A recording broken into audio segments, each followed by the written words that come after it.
Kāti tēnā tātou, tēnā tātou I runga no ngā āwatanga o te wā, o tinoa kāti hui rapa kai tauka ta aitaka tapuiti, o tinoa Waihao Rūnanga me I mai karanga mai wakatau mai, te iwi o Ngāi Tahu kua waka eke mai ki runga koutou o tinoa ki runga I tō tātou marae, tā tipine ata Māori me I ana. Me te tautoko ake rā I ngā mii, me ngā kōrero o te ata nei, o tō tātou wakatau. Nō reira, huri noa, tēnā koutou, tēnā tātou. Nō reira, te ūpoko, kei taku ūpoko te wera, tawa sisi, ata Māori, tēnā kōrua. Tēnā kōrua e wakatūwera mai ngā tātou o tō tātou Rūnanga, kia hui mai te iwi mō tō tātou Hui-ā-Tau rua mano rua tekau mārima. Nō reira huri noa tēnā tātou katoa. Kia ora everyone, whitu moa tāne, ngai te rua heke Ngāti Moki, te kāui maunga ki Tangoroa e kawana, privileged, a very big honour to be asked to be your MC today. Today is going to be a very special and unique day. And on behalf of Waihao, we welcome you all to our Hui-ā-Tau. To this place shaped by wai Māori, shaped by wakapapa, and shaped by the hopes of everyone who has ever stood on Māori road. This year, our Hui-ā-Tau has a simple, powerful theme: connection, and connecting with everybody, through wai Māori, through wakapapa, and through purpose. Why? Because connection is the heartbeat of iwi vibrancy. As Haukainga, Waihao wanted to create moments throughout the weekend that help us feel that connection and not just talk about it. So, you will notice that this year comes with a little bit of extra dazzle, and here's what we're for today.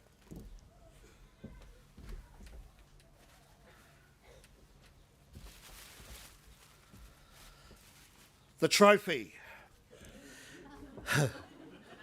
The Hui-ā-Tau 2025 Waihao Pa Games Champion Trophy. Waihao invites everyone to the Waihao Games straight after Hakari at 2 p.m. Think of Top Town. Okay, bit of a Top Town style. It's going to be fun. It's going to be chaotic, and it's all for all ages. Every Rūnanga is asked to front an intergenerational team, nan to mokopuna, and just give it a go. You don't need to be fit. Ko wai Māori koe Justin. You don't need to be fit. You just need to come with your humour and your heart. Ka pai? Pa Games. Also, we have a celebration wall, the Ngāi Tahu All-Stars. Check out the celebration wall in the wharenui. It's a space to uplift our own, and a mihi, a shout-out, and a memory and a name that deserves to shine. And by the end of the weekend, we want this wall overflowing with aroha and pride. The Wai Māori publication release. Waihao has prepared a special publication showcasing the collective good deeds happening across our iwi for wai Māori, from restoration projects to community-led action. You can get a copy of that book at the Waihao store in the main tent. And other things that you'll see around the marae, Waihao has worked hard to build an atmosphere of celebration, from the way we welcome, to the way we eat, and to the way we sing. The goal is simple: leave this Hui-ā-Tau feeling more connected, prouder, and more determined to move together as one iwi. Ka pai? Koina ngā kōrero Waihao, te aki nei a tātou. Let's celebrate ourselves through wakapapa, through the purpose of connection, and let's have a good time. Mauri ora? Okay, so a quick housekeeping before I hand it over to Waihao, who will start us off, start our Hui-ā-Tau off. In an unlikely event of an emergency, please make your way to the assembly point where you gathered earlier, just out here by the Meridian tent, where our kaumātua had their morning tea. Please follow the instructions of the Haukanga and Kaimahi and remain there at the assembly point until we have been given the all clear. Tikanga for the ātea, we're on the ātea wānei. The tikanga of the main tent, wai Māori anake, okay? Wai Māori anake, please don't bring your kai in here. Please don't bring your hot drinks, just the water.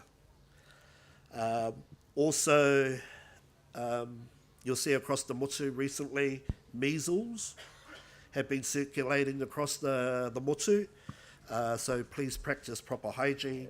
You'll see the squirt bottles everywhere, soap and everything in the waripaku, so please practice proper hygiene. Hydration, there's a big water hydration machine out there by the just out over here. Please help yourself to pull up your drink bottles. Sunscreen, those of us that need it, because the sun is coming.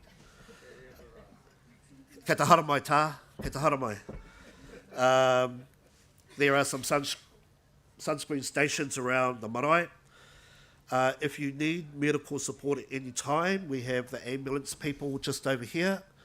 But also shout out to any of the kaimahi or Waihao Rūnanga members, and they will direct you or take you there. We have plenty of portaloos, and we have reserved the waripaku for our kaumātua.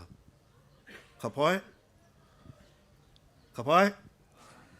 And if you need any assistance, or if you've lost your tamariki or your tamaiti, your mokopuna, please go straight to the Waihao store in the main tent. Hui-ā-Tau is live streamed, so there will be cameras all around to share what's happening for those who are unable to attend. Richie, if you could put your camera hand up. Richie's our official photographer, capturing the content for our social media platforms. And also we have Tahu News on site today. For those of us, you, that vape, smoke, Timaru's the place you go to. Okay? Follow Tania Wati to Timaru for your vape. E karima ki muri rāno, eh? If you can make yourself discreet, way at the back, and while you're at it, feed the cows.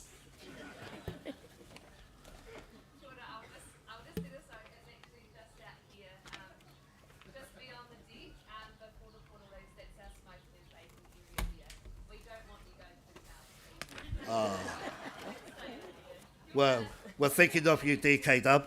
Thinking of you. Just getting straight into it. Nau mai haramai. Welcome to Hui-ā-Tau 2025.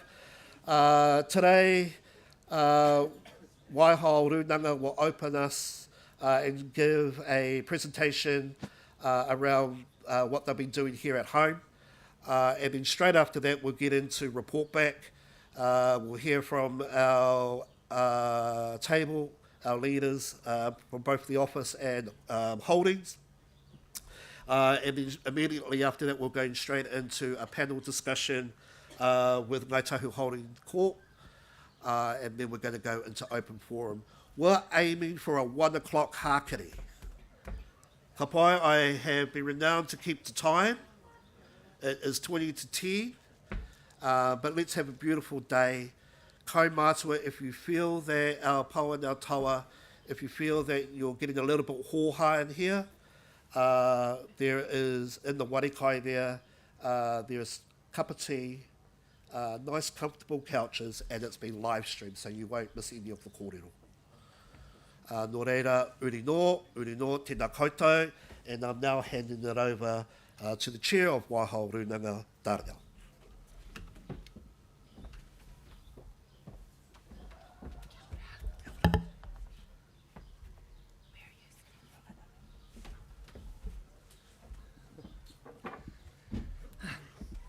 Nei rā te mihi kia koutou katoa.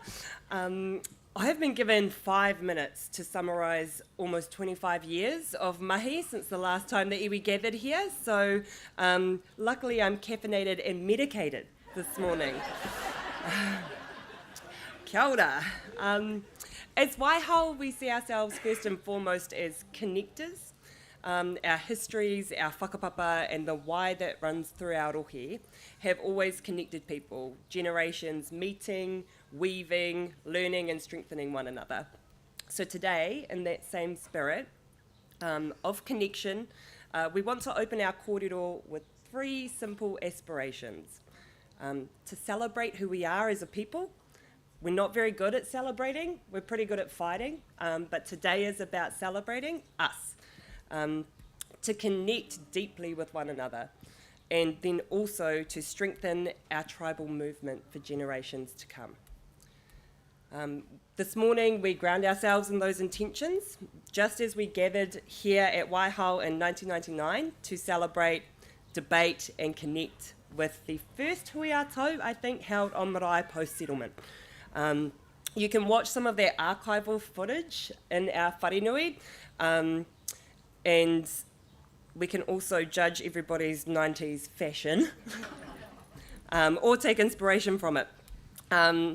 We also are adding more archival footage of the things that we're proud of, which are in the whare. We're preserving those so that we can celebrate them, and our mokopuna can celebrate them when we're no longer around. Our Waihao archive is now live. That's one of those photos in our archive. It's on Kariao. So we were one of the first Te Rūnanga to put our archive on Kariao. We've captured over 25 kaumātua oral histories, collected thousands of photos, retained historically important documents and stories that our mokopuna will always have a connection to long after we've departed. Oh, cute. As many of you will know, Waihao carries a deep and long-standing relationship with Wai. It's in our name. Its challenges, its gifts, and its responsibilities. You may have seen us feature on a particular comedy show, sharing our fight against nitrates in our drinking water. We're pushing hard to advocate for nitrate-free drinking water.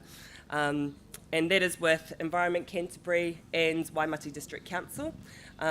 We need to make sure that our water is safe to drink, not just for us, but for our mokopuna.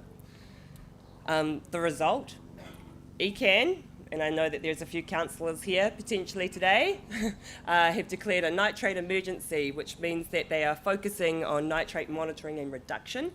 And we've worked in partnership with the Waimati District Council to find a source of drinking water that is nitrate-free, not just for here, but potentially for other rural communities.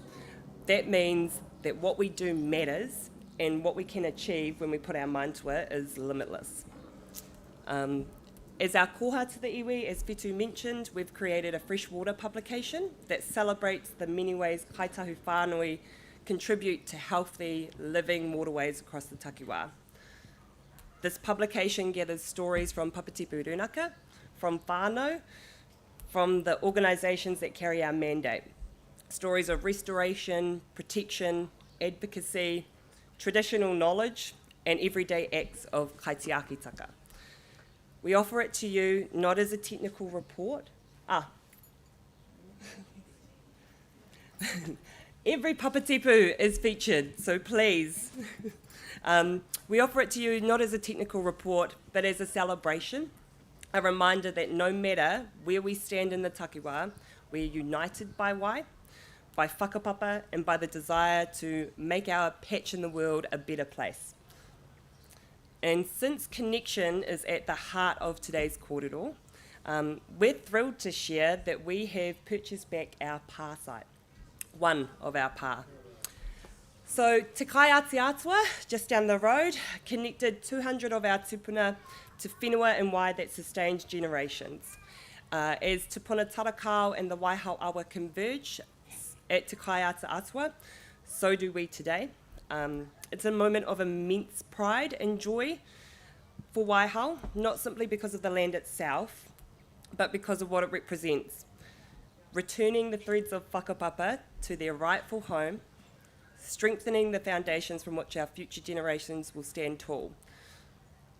You may not know, but Uncle Kelly Davis first talked about returning the pā in 1996. Almost 30 years later, we stand here today fulfilling that promise. We celebrate being the first mana whenua group with a decision-making role in water services delivery for our district. And whatever the political things that are going on, whether it's local water done well or Three Waters, we have advocated hard and fast to be able to have that decision-making role. The mahi won't stop, and we will keep pushing. But we're marking this milestone because it's a real opportunity to influence and have decision-making powers of things that are really important to us, like water. As one of the three kaitiaki runaka for Aoraki and the Waitaki, our responsibilities are vast. Today, we're also celebrating our jewel in our crown, our ranger program, which is solely focused on mahi kakai. Mahi kakai is at the centre and at the heart of what we do here at home. We're blending traditional knowledge, scientific monitoring, GIS mapping, to restore abundance and fill our freezers. This ensures our tupuna's wisdom lives on and our mokopuna get to enjoy that abundance that we have all heard about.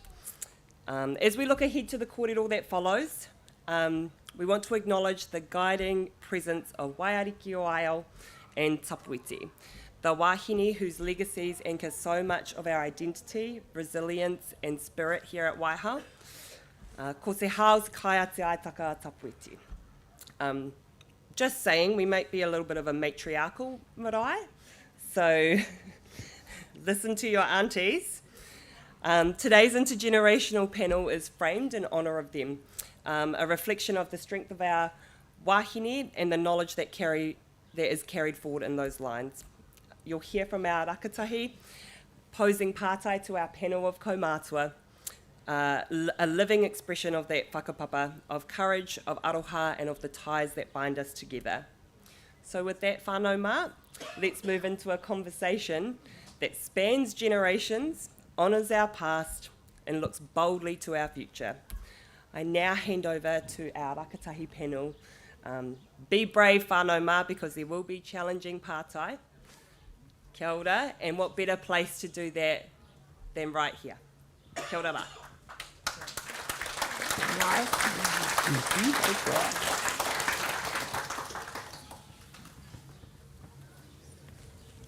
Kia ora koutou. No Waitaki ahau ko Brooklyn tuku ingoa. Before we start, we just wanted to say how lucky we are to be able to call these three amazing wahine ā-taua. Taua Iko, Auntie Sis, and Taua Marg. All three of them grew up on Māori Road, raised at the pā, and have spent their lives serving our whānau at Waihao, creating a space for connection, learning, and fun. Taua mā, we love you. Thank you for agreeing to be here today. We really want the iwi to hear some of the wisdom you've been carrying over these years. This kōrero is about belonging, what it used to feel like, and what's changed, and what we can do to bring the aroha back. So let's get into it. Kia ora koutou, ko Taylor tōku ingoa no Waihao tōku marae. We thought we would start with your memories. You all spent your childhood together on Māori Road, so we would love to hear some of the adventures you did together. So our first pātai is, what do you remember most about growing up here on this whenua? This is to all of us. Yeah. Who's she talking to? All of you go. What was the question? What do you remember most about growing up? So your favourite memory of being on Māori Road? Oh. The togetherness, how family supported one another. Make no mistake, there were arguments and disagreements that went on but they healed, and the whānau just got on together and got on with it. But I enjoyed my growing up. I enjoyed the company of the other Maori children around me, and that's about it. I'm lucky, here I am.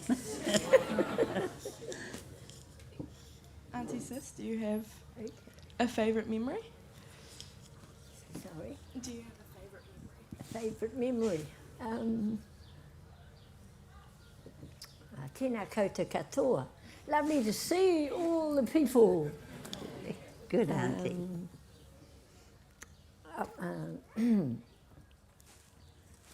Okay, growing up. I guess for me, I lived at Glenavy, and Morven was quite close. And we had lots of comings and goings, and lots of things were organised on the marae that would involve all our whānau, especially around here. And people would come and make it more forceful, I suppose, to... Yeah.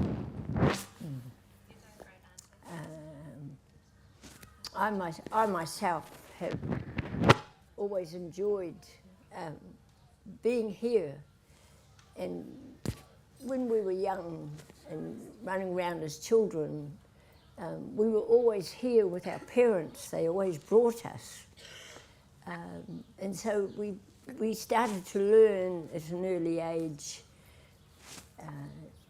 to be honest, to be truthful, to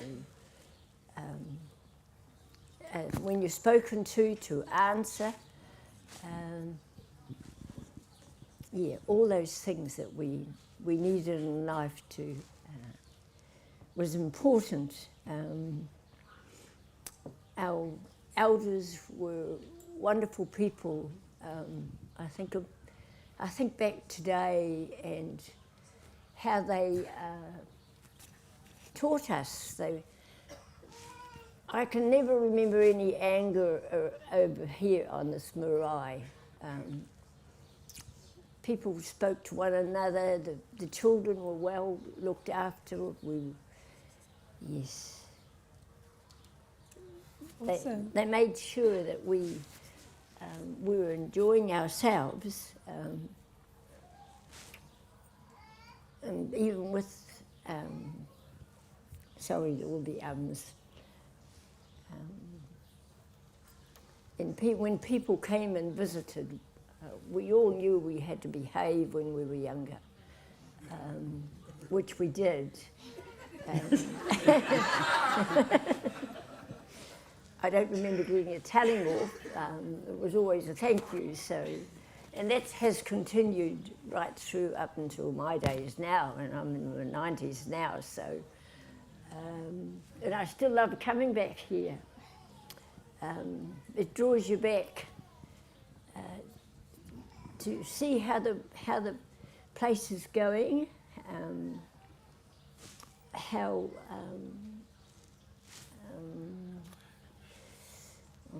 I don't know. Anyway, it's nice to be able to come to a place and play with other children when we were young, and to learn from our elders. They were very good at teaching us. I don't remember any arguments. Well, I don't. Even amongst our elders, you would never hear anything.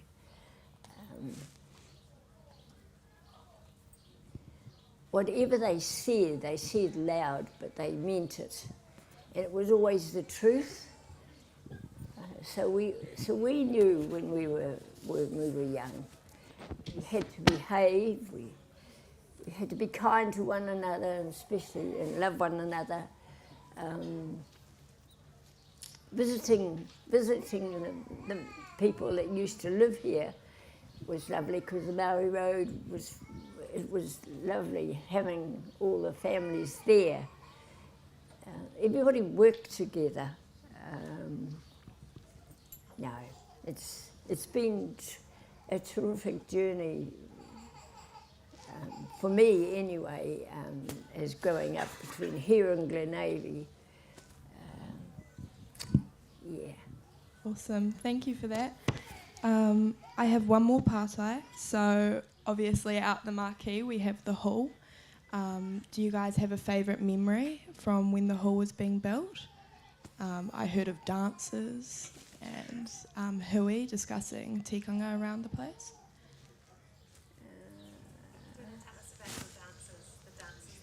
There were always lots of meetings with our senior people, and they always talked things through. It was only a small marae way back in my days, and there weren't so many. In the Maori Road, used to have all the families there, which, yes, it brought us all together. For Glenavy and Morven just mixed so beautifully, and we would help one another. And I don't know. It was a wonderful place to live in. That's all I can say. And our families, we intermingled with other families, and there was no real problems.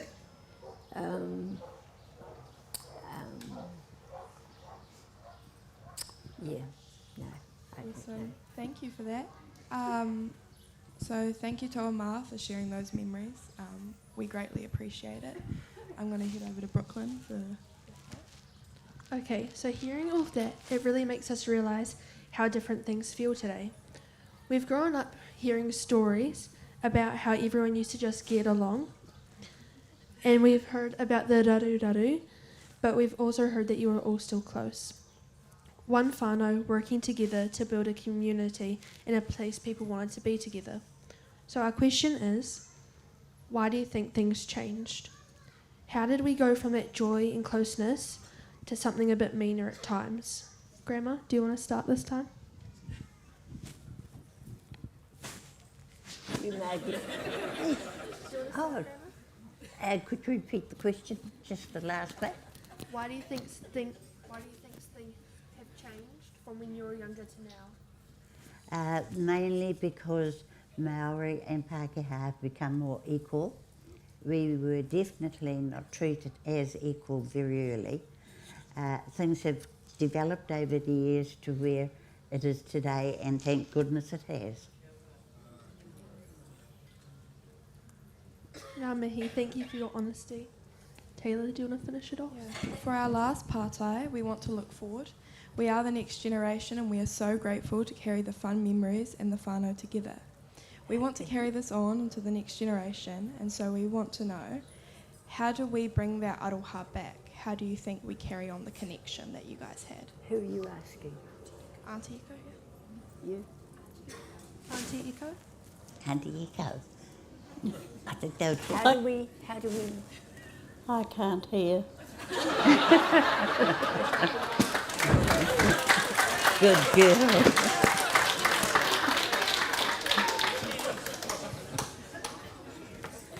Talk out louder. How do you think that we can bring back the aroha to the marae? So, how do you think we can go back to how things used to be at the marae, in the fun?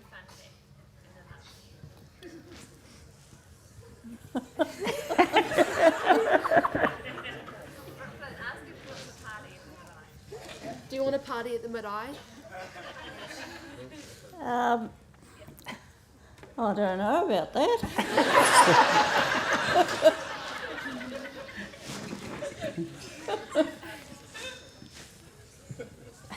What did you ask me? How do we bring the love back? How do we bring the love back to the marae and everyone with those close relationships you were talking about back in the past? We can't hear you. I'm still rangatahi.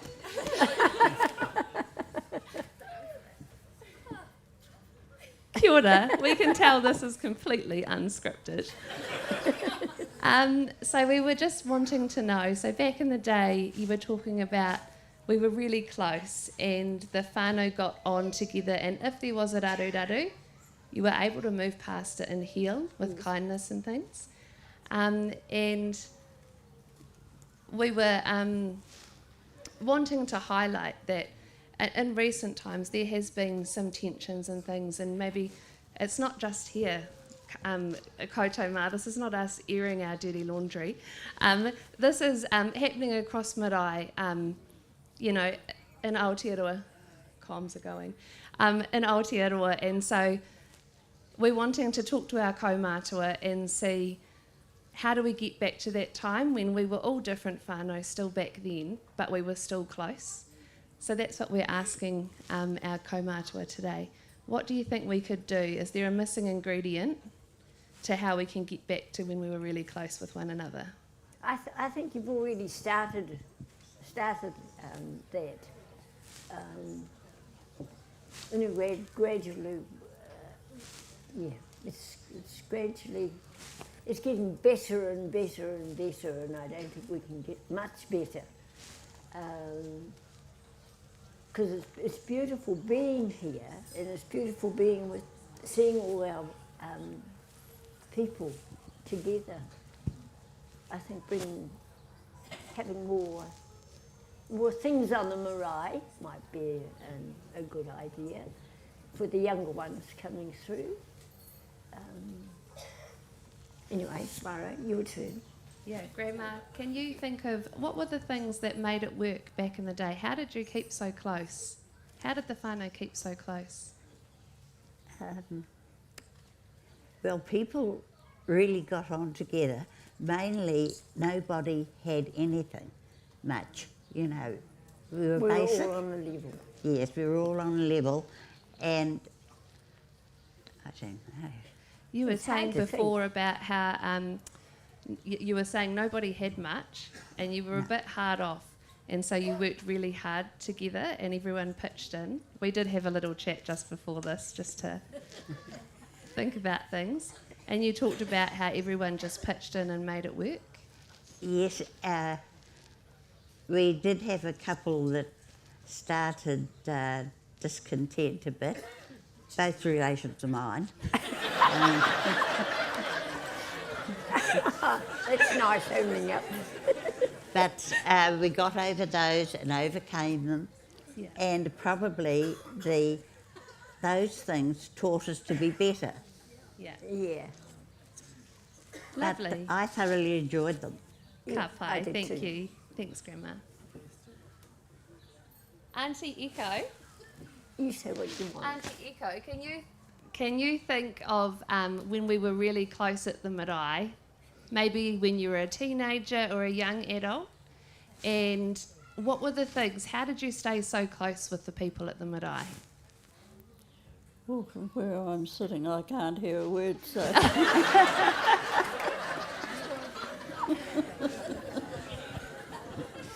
That is no worries at all. Good. We've had a few laughs, that's fantastic. That's what we're wanting from this event, so kia ora koutou. And I'll pass it over to you. Say thank you. Yeah, we got this. Okay. We wanted to say thank you for your time and sharing your stories with us. So we have these special koha for you. They are a chiefly Hui-ā feather for our chiefly towers. What are they doing? They're giving you a koha. Oh, thank you. Thank you, my dear. We need to say something else. Yeah, you. Oh, it's hard to talk. This is hard to talk. What else do we say? And now we're going to, I was going to say, we're going to go back to the script, but here comes Tawira.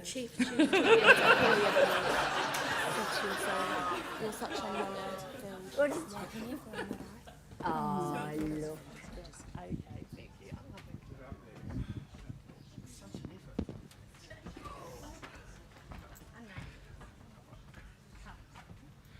Paua mā, taua mā, hākui, hā koro okui, rangatira okui whananga, e rere ana nā mihi mata kui ka kōtei. It is lovely to follow on from literally my taua, and I'm not sure my hearing's much better. Because yesterday we had a wānanga that I know many of you would have loved to have come to, because the weather was better. And during that wānanga, the kōrero was e pāna te kaupapa nei. How do we build a tribal movement? Or rebuild a tribal movement? Because we've heard that we had it. We had the essence of aroha that bound us. And a little while ago, we know that about 8% of our uri came home regularly. So as we have grown 25 plus years from settlement to over $1 billion worth of asset base, we have an enormous amount to be proud of. But the mahi's not done. Because until we're all here being able to share in the laughter and the provocations that our taua bring us, there's something missing. And so that was the purpose of the wānanga yesterday, because we are living in a time where Toitu Te Tiriti can mobilise movements that are reminiscent of the greatest of our times, of mobilising our people on common purpose. So how do we learn from our own practices to mobilise our own and to have the pulse of the iwi that we really want? We've got really wonky formatting going on. But we've also got an enormous amount of levers at our disposal. There are lots of ways we can build a movement that is stronger, that lives up to the aspirations of our taua, and some of them we are using really well. So we are great at holding wānanga that bring us together. They give us memories, they give us cultural inspiration, and we should really value that. But that's not the only lever we have, because the other lever we use are a very proper Rūnanga hui. It's not like they're the greatest thing in our calendars. They're possibly not the most uplifting, so pretty much we use business and points of identity connection, and they're a great foundation, but there are more levers that we can and should use. So the wānanga yesterday was about what kind of levers could we use. And we had a wānanga that was pretty much comprised of those who were voluntold into attending, to whom we are very grateful that they said yes when they had other things to do. And this was a short wānanga. There is more to do, there is more opportunity to unlock amongst our collective wisdom. But some of the ideas were things about, what about a Ngāi Tahu Airbnb? So the things that build movements are senses of shared memory and shared fate. And we do that through our wānanga, but what about if we had more intentionality about Kazi Connects? Because, I don't know, but those of us who can do use Airbnb, I'd much rather stay with a cousin.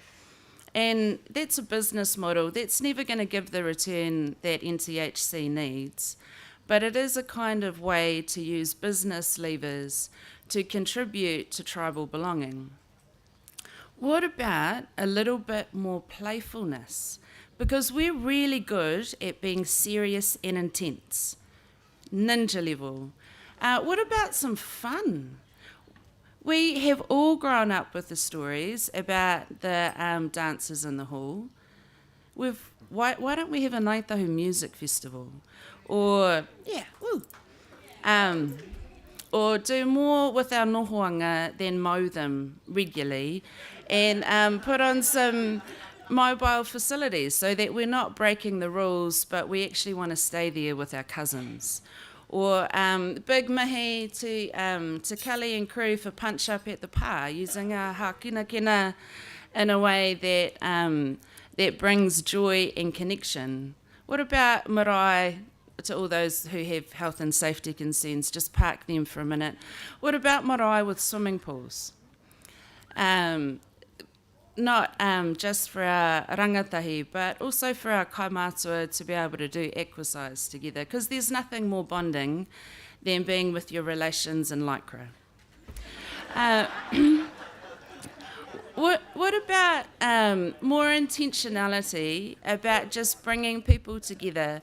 One of our beautiful rangatahi, who I really hope becomes our Prime Minister one day, talked about kōtiro slumber parties, where we go back to the one of our nifty kaimātua tricks of where you pretend that you're doing something, but actually you have wildly ulterior motives.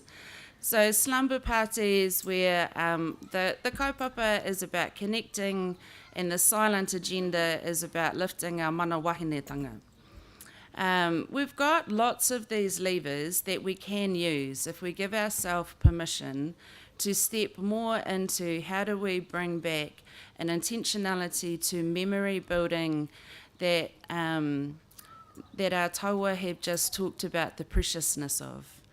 Because the heart of our people and how we share our hearts with each other is potentially one of the greatest existential challenges for our iwi. Our whakapapa will endure, but in the 21st century we get to choose how we curate our identities. When Ngāi Tahu does something I think is questionable, suddenly Ngāti Mutunga is first in my pepeha the next day. That is my choice of how I weave my identity, and the 60,000 other uri o Ngāi Tahu have exactly the same choice. Whether they choose us to be the centre of their identity depends on whether we give them options and opportunities that make them want to choose us. And we really hope that some of these provocations can land, because some of it can land with Te Rūnanga, some of it lands with Ngā Papatipu, and some of it lands with cousins who just want to do stuff together because we can and we love each other.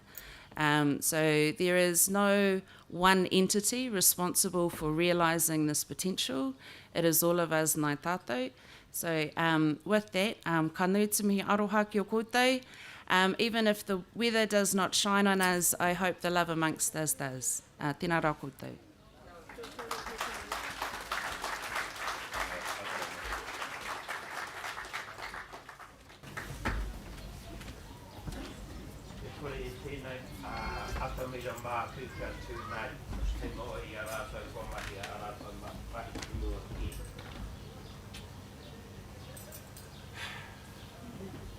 Ngā tawa tēnei te mihi atu ki a koutou. Mō koutou kōrero ko whāriki Te Rūnanga I tēnei papa. Hei whāriki, ko rārangi, he whenu kōrero o ngā rā I mua I runga I tēnei wāhi. Kei wainga nui ngā rātou, kua whetūrangi tia. Nō reira tēnā koutou, tēnā koutou. Kei roto I tērā kōrero, e maumahara e au ngā kōrero o tōku mama a tōku pāpa ki a rawa pā I ērā wā. E hara I te rite tonu nā te mea e tautahi rātau ki a rātau e ngā wā katoa o rite ki a mātau. Engari, kei roto I ērā kore e ērā mahi ki o nā wā. Ko te kiko o te whakaro aroha ki a tātou. Nō reira, o tēnei whakamaumahara ki runga I a mātau, tēnā koutou. Kia maumahara e mātau ngā rā I mua. Kia kawea ai ki ērā waa. Ki te maumahara anō, ērā whakaro, tikanga kawa, ērā atu mea Māori. Ki a rātau. Nā ta mea, kua huri te ao. Kua huri te whakaro hoki, pērā ki a tātou tikanga ki roto I te ao huri nei. Nā ta mea, kaore ka tipu ka mate. Engari nei rā te kākono, ko ruru mai e tātou. Nō reira, tēnā rā koutou. E hoa! Tēnā mihi te nea ākau ki te whakarongo ki a koutou kōrero ki a tātou Tahu. Nō reira, tēnā rā koutou. Tēnā koutou. Ngā kōrua o koutou hoki. Yeah. Kia koe hoki. Aroha mai, tātou. Don't you hit me out. Ki te tū mai nei, ki te kōrero mai, kei mua i te iwi nei. Nō reira, tēnā koutou ki te hapaitia, te mana o tō rūnanga nei. Tēnā rā koutou. Huri no, kia koutou ko whakapūpuri ai ki rārura i te tau i o te tiniti nei. Nei rau te mihi atu kia koe. Tēnā koe tā. Pai ki te koe anō ki runga i tēnei whenua. Nō reira, tēnā koe, tēnā rau atu koe. Ko rehe roro, tuku kōrero, nā te mea, huri hari tua. Nō reira, huri no, tēnā koutou, tēnā rā koutou katoa. Waihao, you better have a goddamn song for me. What did he say? I don't know.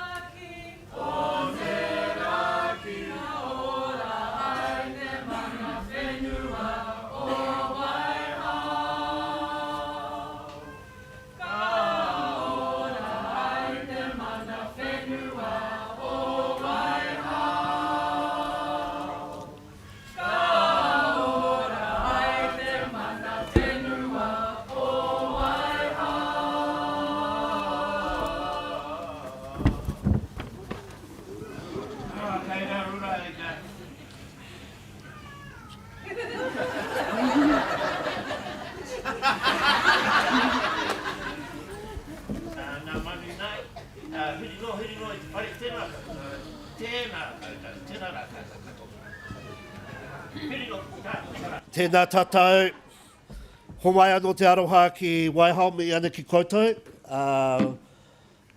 Era o ngā kupu kōrero hei wānanga ma tātou, hei wakarotanga ma tātou. Nō reira me ana ki kia koutou. Can we have some help, please, bringing our taua down? Thank you.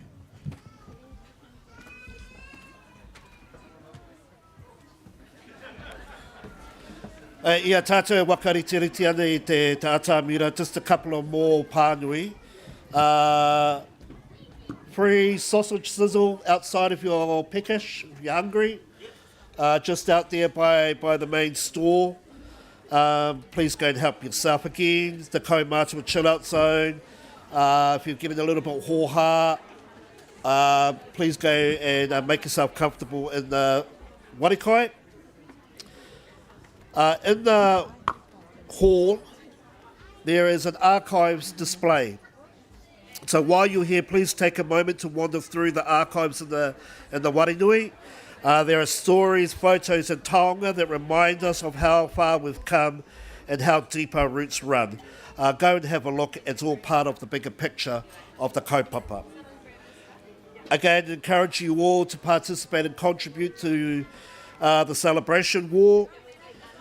Please go and have a look if you haven't already at the stores in the main tent.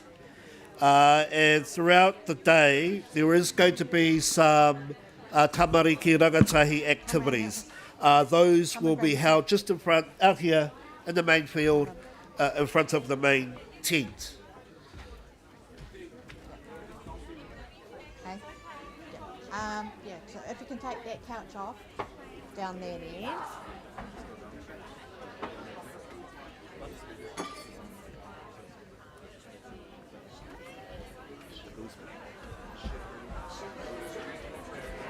Just put out the back there.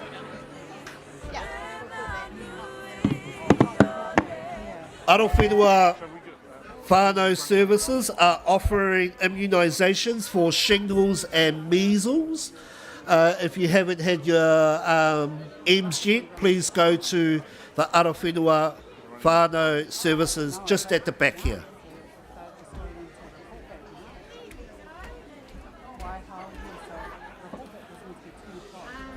I encourage you, if you haven't already, to grab yourself a hard copy of the annual report. You can find those. Are there some copies in here? There's some copies up here on the main stage.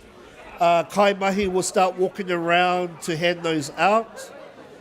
or you can go onto your cell phone and check it out on our website. Oh, this one? Oh.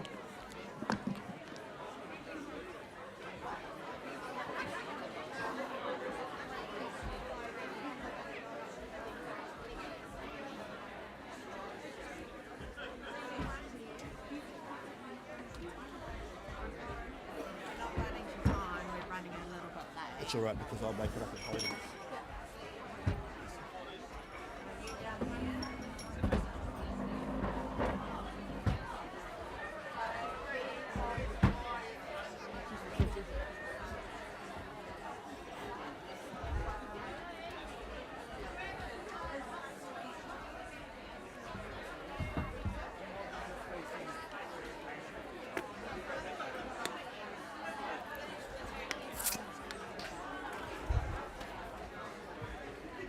Ka pai, taki noho.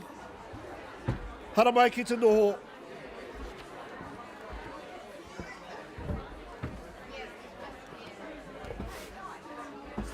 If you can find yourself a seat, thank you.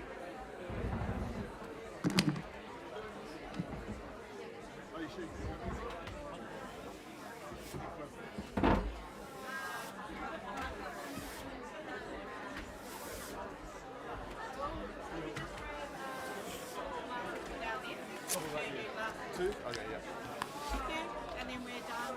We're done? Now you're going to get... Okay. Ka pai, hara mai ki te noho. Hara mai ki te noho.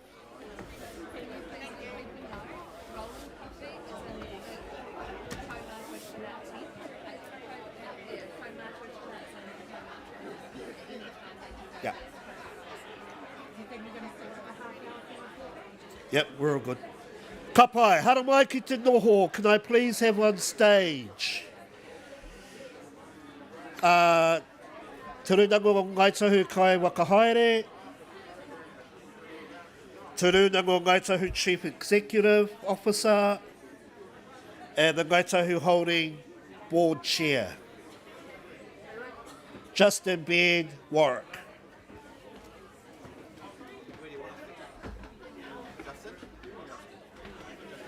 Justin.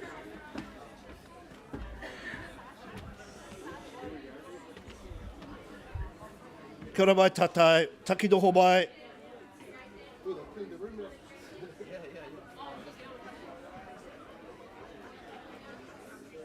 Kia ora tātai.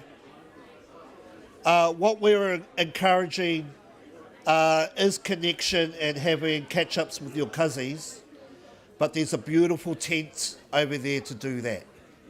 Ka pai? We come to an important time. One of the main kaupapa of our Hui-ā-Tau is the report back. On stage we have our Te Rūnanga o Ngāi Tahu kai wakahaere Justin Tipper, Te Rūnanga o Ngāi Tahu Chief Executive Officer Ben Bateman, and our Ngāi Tahu Holdings Board Chair Warwick Taupari George. Justin, Ben and Warwick will be sharing key highlights and challenges from this year. The figures they will discuss come from the Te Rūnanga Group annual report. Like I said earlier, is available on the website, and there should be copies going around now. We also have some a reminder that open forum is scheduled after the Ngāi Tahu Holdings panel discussion. That will hopefully start in an hour. But we ask you to hold your questions until we have open forum, and we'll have mic runners running around. First up is Justin Tipper. Justin was elected kai whakahaere in 2023. Justin grew up in Te Kohurau, in the Waitaki Valley. He has been chair of Te Rūnanga o Moeraki since 2019 and was appointed kai wakahaere. Was appointed the representative for Moeraki in 2021. He also resides on the pa with his wānau at Moeraki. Please join me in welcoming, ho mai te aroha, ki tō tātou kai wakahaere Justin Tipper.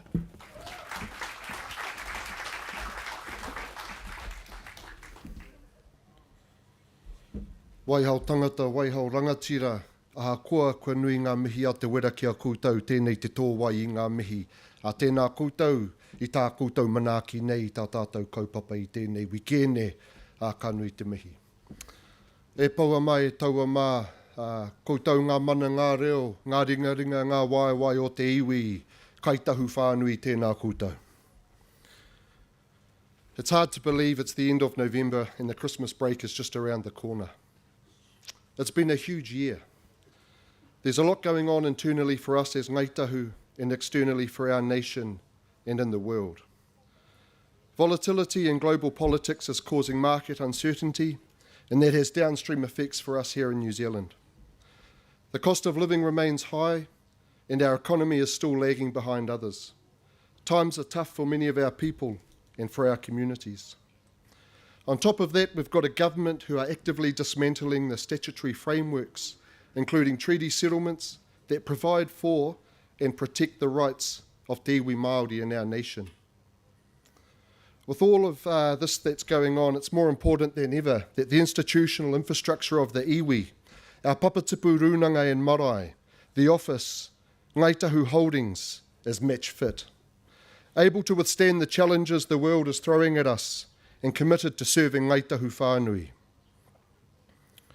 For better or worse, these entities remain our most effective means of resisting and protecting against the challenges we inevitably face, and of advancing the Ngāi Tahu agenda and the aspirations of our people.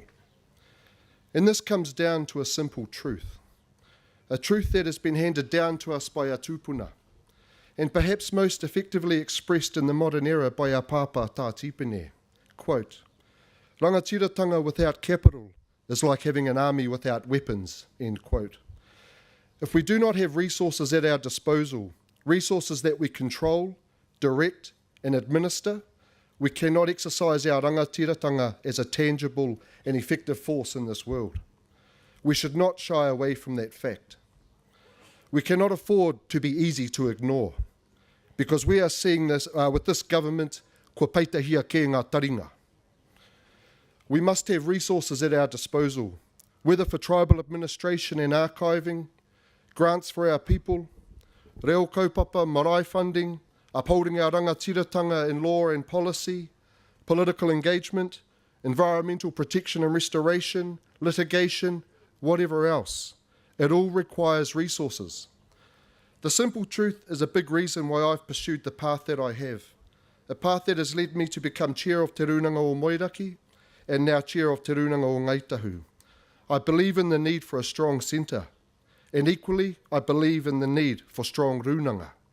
E harei te mea me tuki, me noho wehe rua e nei whakaaro e rua nei e kao. I want Te Rūnanga Group to be as successful and effective as it can possibly be. I want Ngāi Tahu Holdings out there hunting opportunities for Ngāi Tahu. Goal 2, grow the sustainable real per capita distribution. Grow the pool of resources we have available to us to fund tribal development and exercise our rangatiratanga. And it's great that we've got a dedicated panel session with Holdings leadership today, so we can go into a bit more detail on the Ngāi Tahu portfolio. It's important. No koutou, no tātou ke e nei pakihi e nei pūtea. Ngāi Tahu Holdings has a proud legacy. Through all the ups and downs, we've built a solid economic base that's only getting stronger. Once again, rangatiratanga without capital is rangatiratanga incapable of being practiced, advanced and sustained over time. Holdings have a job to do. Grow the pūtea, create opportunities. And we've had a good year this year. E mihi ana kia Todd te kaunuku koutou ko te tima o Holdings. I encourage everyone to engage in the panel later on. The Holdings portfolio is an important part of our tribal structure. The team are here to be transparent and upfront about the current performance of the portfolio and the future of Ngāi Tahu Holdings. Turning to the job of the office, we need a sharp, agile, high-performing administrative centre that advances the Ngāi Tahu agenda and delivers real value to our pā, our people and taiao. Yes, rangatiratanga requires capital, but it also requires operational capability and effective management. Spending pūtea is easy. Ensuring that the pūtea is producing a return on investment and delivering real value for the tribe is more difficult. That's the job of the office. We need that structure and we need that internal discipline. As we transition into our next 25-year vision under Mō Kauri, Kai Tahu 2050, we have a timely opportunity to apply the lessons we've learned over the years and draw on our growing understanding of how to harness and direct our tribal organisations in service of our people in the rangatiratanga of Ngāi Tahu. In Kaikoura last year, I talked about some key areas of emphasis that Te Rūnanga would be focusing on during this period. Value for investment and financial sustainability, continuing to support the aspirations and development of Papatipu Rūnanga, ensuring that we show up and deliver as Tahu in all that we do, and holding the Crown to account. We've been active in all these areas over the last 12 months. The distribution amount for the 2024-25 financial year was 80.8 million, about 4.6% of the total value of our net assets. Many of you will be aware by now that after undertaking a review of our Ngāi Tahu Investments Charter, we determined that our current distribution settings were not sustainable. This led to a decision by Te Rūnanga to cap distribution at 55 million for the 2025-26 financial year, which equates to approximately a 30% reduction in the office's budget. This was a hard call to make, but it was the right thing to do. If Mō Kauri means anything, it must be that we are managing our tribal pūtea responsibly, ensuring that our mokopuna will inherit a strong and sustainable future. And again, as we look ahead to our next 25-year horizon under Mō Kauri, now is the time to get things right. A huge amount of work has gone into us getting to this point, and there is still a huge amount of work ahead of us. And I want to take a quick opportunity here to make a few acknowledgements. To our Te Rūnanga representatives, our board, I want to acknowledge the contribution you've all made. We've worked through a range of big kaupapa carefully and with a high degree of openness and honesty. We're leading Te Rūnanga through a pivotal time, and I'm proud of the way we've come together to create a clear mandate for transformation in the best interest of the tribe. Ben, I want to acknowledge you for the way you've responded to the challenge of leading the office through a large transformational work program.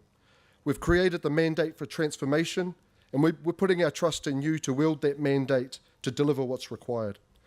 This year will be another important step in setting Te Rūnanga Group up to execute on the Mō Kauri vision for the next 25 years. I also want to acknowledge our subcommittee chairs, Michael Stevens, Charisma Rangipunga, Susan Wallace, and Rawiri Manawatu. We've worked closely together to keep things aligned and on track, and I greatly appreciate having your support. Lastly, she'll be annoyed at me for this, but I do want to acknowledge Tania. You've been an incredibly active and effective deputy chair. You're across everything that we're doing, and you keep all of us on our toes. It's been an incredibly busy first couple of years as kai whakahaere, and your support and work ethic has been invaluable to me. I want to make the point that just because the office will be operating under a reduced budget, this does not mean that we're taking our foot off the gas in terms of strategic priorities or in our support for Papatipu Rūnanga. We remain firm in our fundamental belief that thriving pā, thriving marae, and thriving communities are what makes a thriving iwi. Established work streams and programs already delivering value to Papatipu Rūnanga will be maintained and built upon. And new avenues will also be devised and delivered. The key for us is value for investment. In terms of showing up and delivering as Tahu, I've made a point of being present and engaged in the national dialogue among te iwi Māori, always representing an unapologetic and distinct Ngāi Tahu perspective.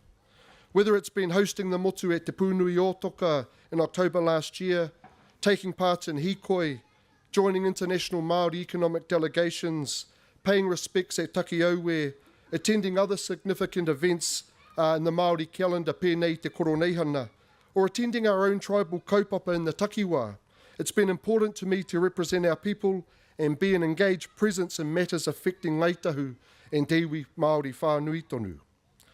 Kaupapa Ngāi Tahu will always be my first priority, But I think that as one of the larger iwi and one of the first to settle, we have a responsibility to show leadership and be present at the national level. Which brings me to our engagement with the government. It's no secret that the treaty relationship is strained right now. There's reforms going on all over the place. There's legislation being rushed through the House with no regard for the treaty or the integrity of treaty settlements. And campaigning for the next election seems to have already begun. We've sat across the table from them. We've heard the kōrero, the gestures and pleasant words. Engari auare ake. One of the recent examples is the proposed form of the Conservation Act, a huge kaupapa for us at Ngāi Tahu. 2/3 of the DOC estate lies within our takiwā, and we are deeply connected to conservation kaupapa. This is the whenua where our tūpuna travelled, lived and harvested. Mahinga kai is who we are, the 9th tall tree of our settlement. The government have said they're committed to upholding treaty settlements, but what do those words mean to us when we've witnessed their actions over the past 2 years? Treaty settlements did not appear out of thin air. They were the culmination of lengthy debate spanning several decades. Generations. When negotiating our settlement, we had to work within the confines of existing legal frameworks to carve out a place for our rangatiratanga to be expressed in some limited form. That's resulted in us now having our people at the table making decisions and working on the whenua and with taonga species in our takiwā. Now nearly 30 years on from settlement, the terms of the agreement made between us and the Crown are being redefined. We cannot accept that. And that's why yesterday afternoon we filed legal proceedings against the Minister of Conservation. We don't want to be spending tribal pūtea on another court case. But a 7-generation sacrifice cannot go undefended. Hoi anō. On that note, e te iwi, I look forward to seeing you in open forum. Ka nui te mihi ki a tātou. Me te āhuatanga o te noho tahi a te tuakana a te tainei tēnei wā ka mutu hea tāhua. Tēnā koutou. Tēnā koe te kaiwaka haere. Now our CEO Ben Bateman will provide a summary of the year and share the next steps and priorities for the office. Ben was born and raised on the West Coast. He has a diverse background both within the Department of the Prime Minister and Cabinet and the New Zealand Defence Force. Amongst other things, Ben has served as a Director of the Ngāi Tahu Seafood and Chief Operating Officer for Te Rūnanga Ngāi Tahu. Ben was the Te Rūnanga Interim CEO for 7 months and before being appointed the CEO role in October last year. E te iwi, ho mai te pakipaki, Ben Bateman.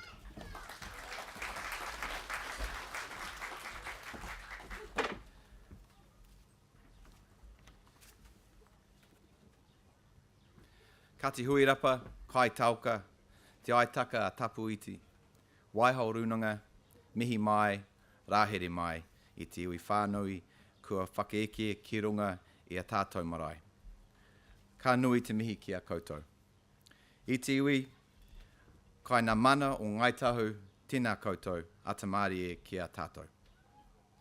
I acknowledge our tribal leaders, tā tipene, Upoko Rūnaka, Te Wera King, Taua Sisi, Kai Whakahaere, our Deputy Kai Whakahaere, Kaumātua, members of Te Rūnanga, our Papatipu Rūnaka representatives, and every whānau member gathered here today. Thank you for the introduction, Justin. It is a privilege that I stand here and deliver the report back speech as Kai Hotu, as the CEO of Te Rūnanga Ngāi Tahu.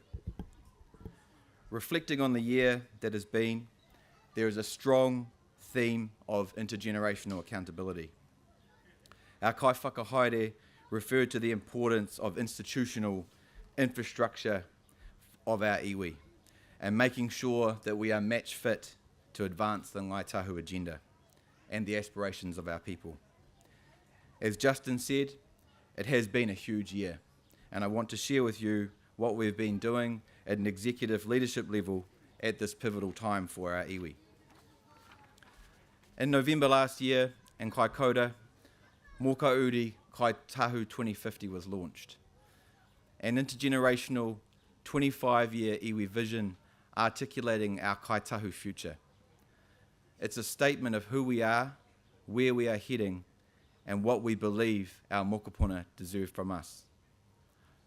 Since the vision was launched, the office has been working hard to prepare to deliver on Mokauri. At Hui-ā-Iwi last year, we talked about getting our house in order, asking the big questions and getting down to the detail. And that is exactly what we have done. The past year has demanded courage at every level of our organisation. And yet, standing here with you today, I can say with confidence that we remain strong, clear, and united in our pursuit of building the right foundations to take Mokauri forward. Much of the work we have done may not be immediately visible.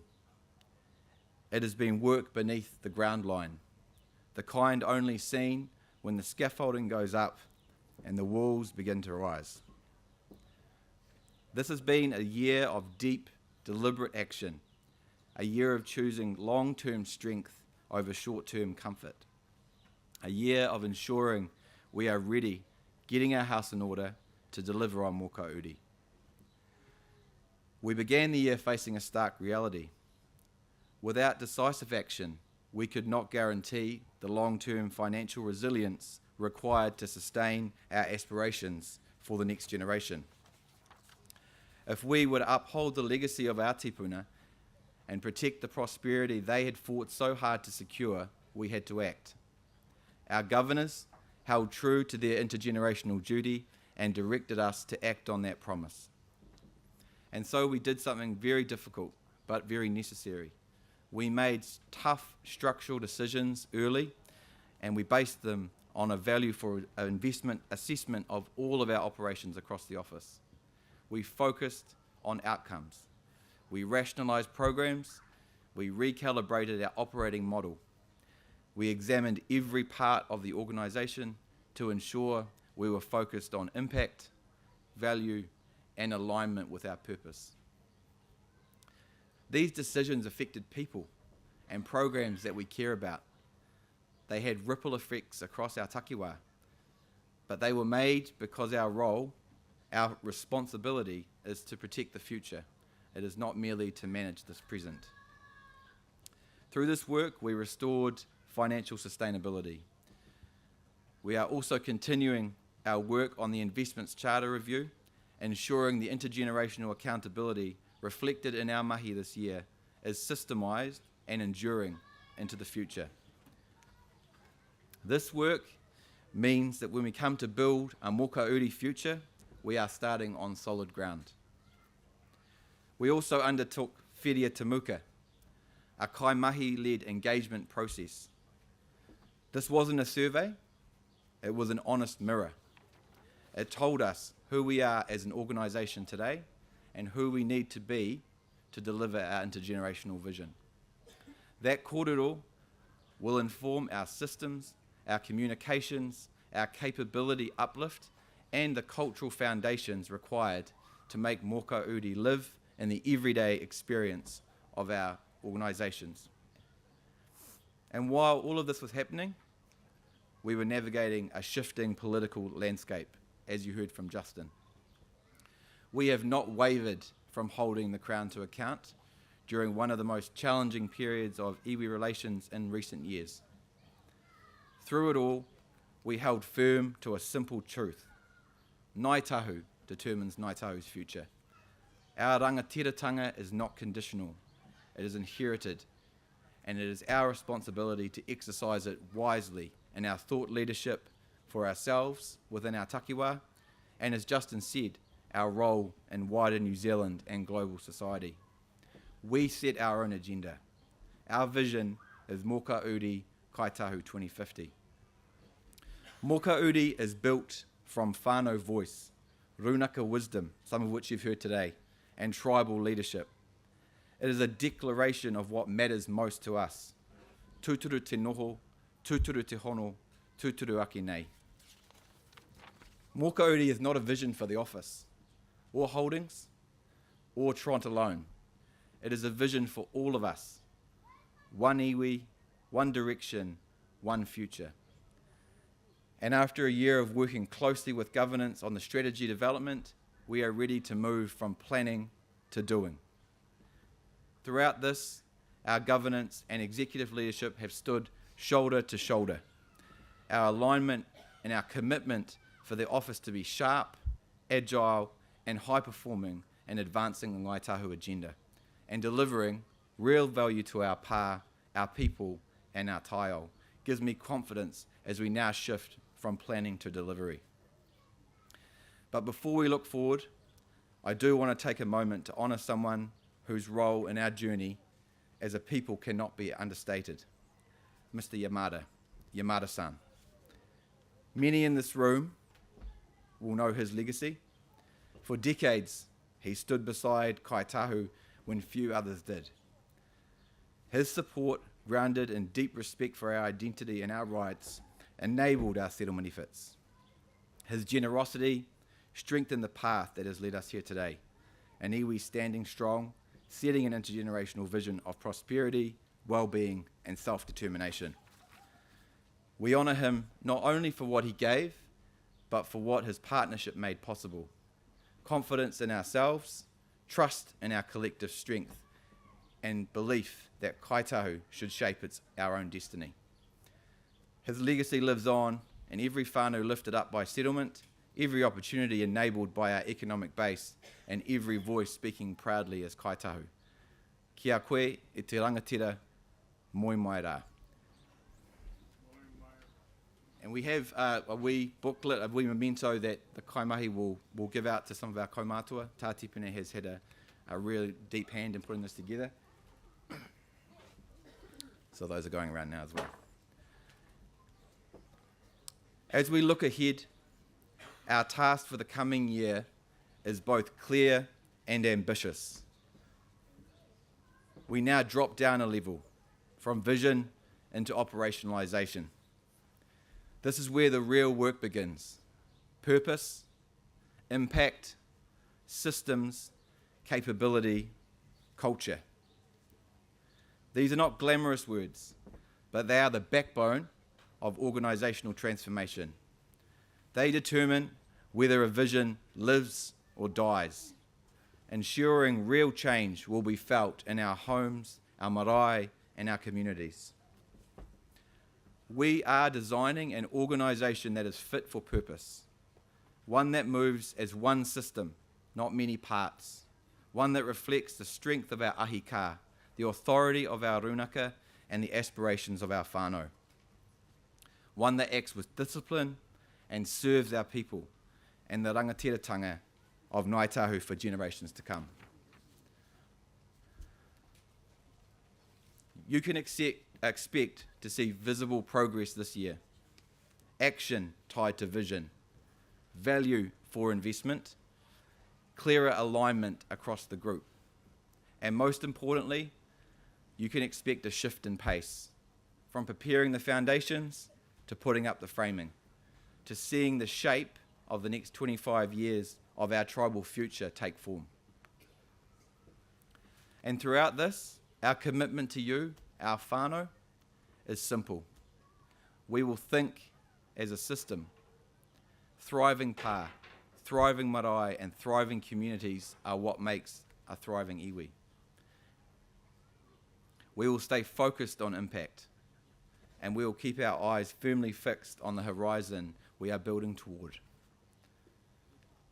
Like any major build, the mahi stands the true test of time is spent underground, strengthening what must hold everything else up. From here, you will begin to see the structure rise.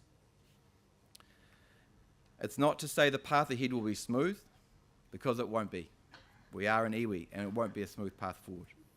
But after the year we have come through, and the foundations we have laid, we move forward with confidence and with purpose. We have steadied the waka, we have reset our bearings, and now we continue the long journey that our tupuna began.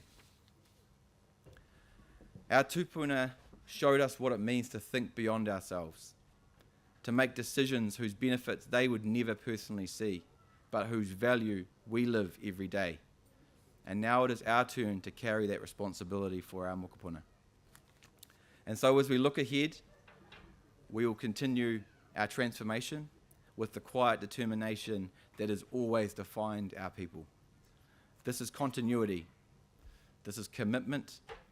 This is our ongoing promise to our children and our children after us. Mō tātou, a mokauri a muri aki nei. Tēnā koutou, tēnā tātou, Māori ora. Kia ora.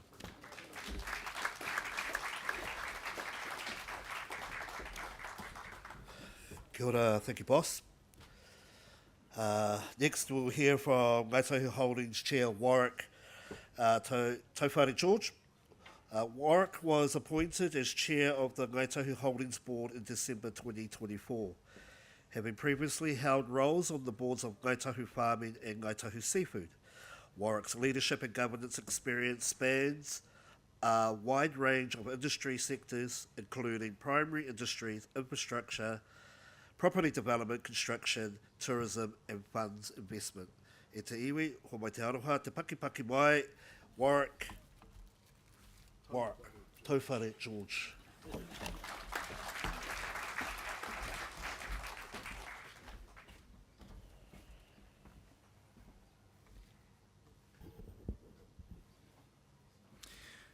Ki te haukaika, urino Waitaha, Ngāti Māmoe, Kai Tahu, Waihao whānau, tēnā koutou.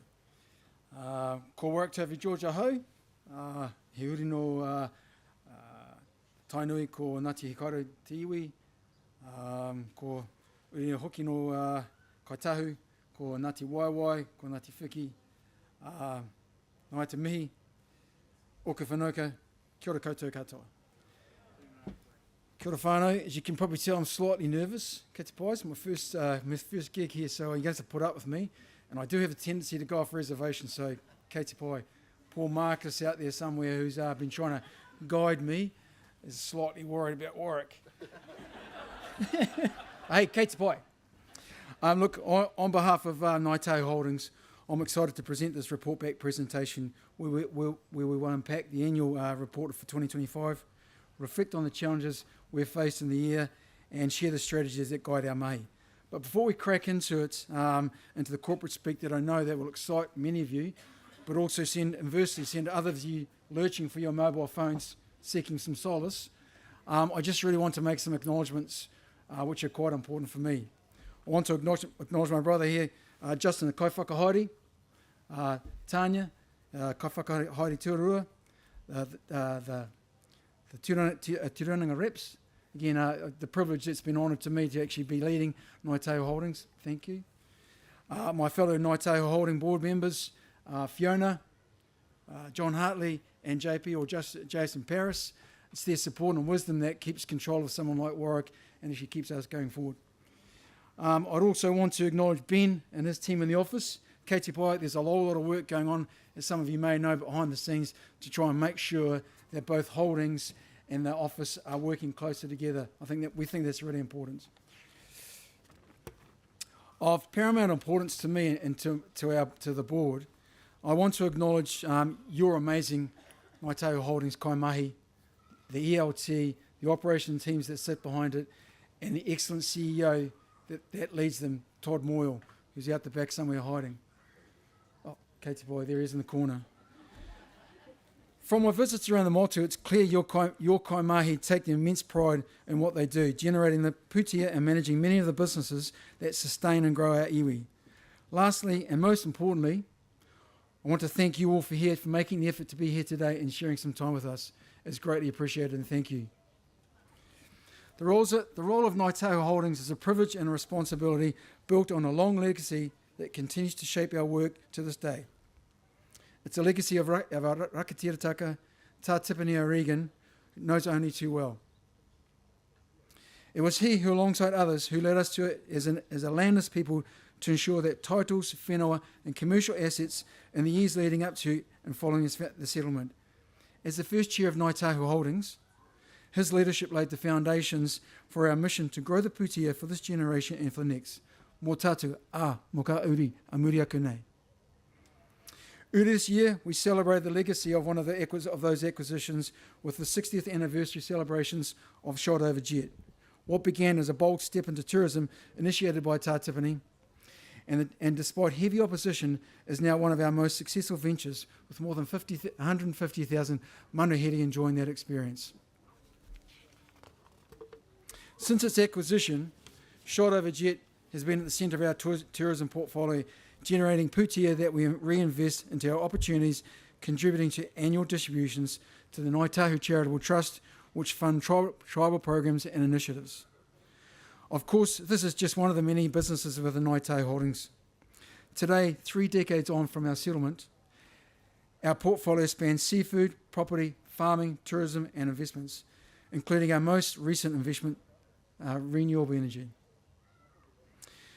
We stand here on strong economic foundations built on kaimahi and directors who came before us. I want to acknowledge that. Their foresight has enabled Ngāi Tahu Holdings to grow and diversify while staying true to our purpose. I'm pleased to report a profit, cash in the tin, during the financial year of $87.7 million. That's wicked.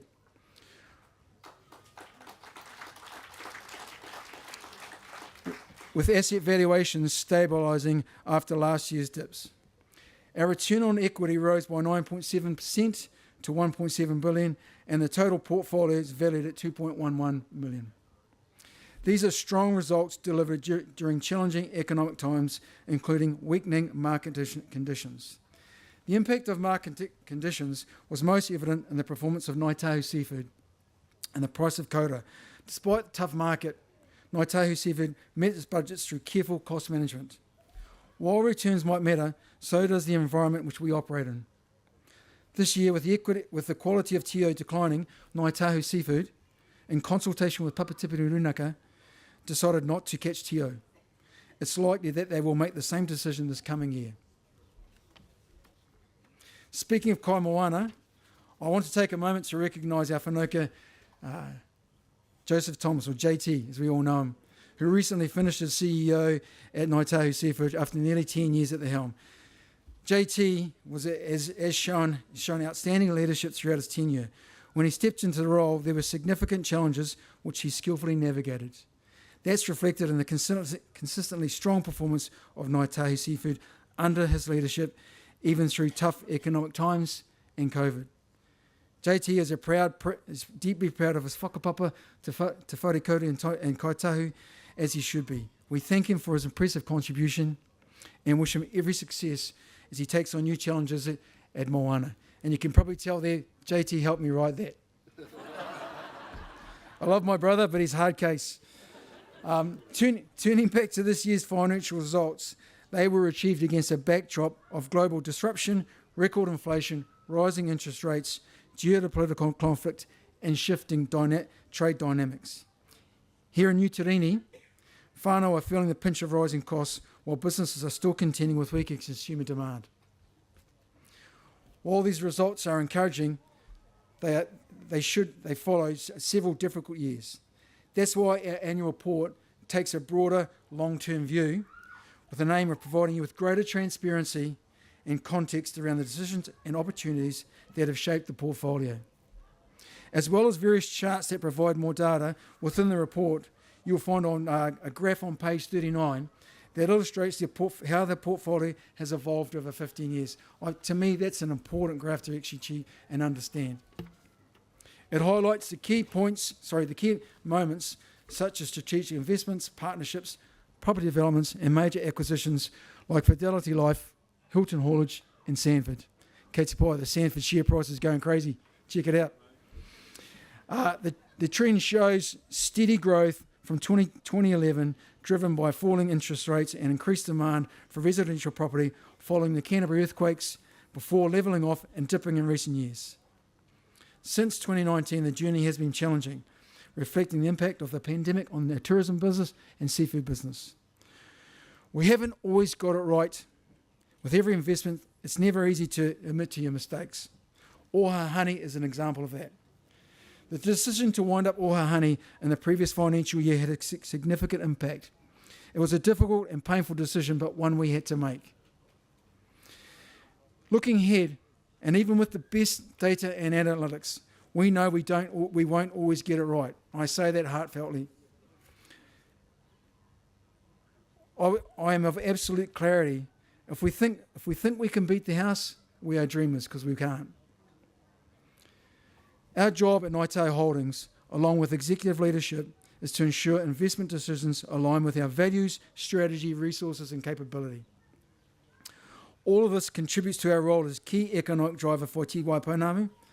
In practice, it comes down to a simple truth. We are what we invest in. Eto whānau, please be assured we are realistic in our approach.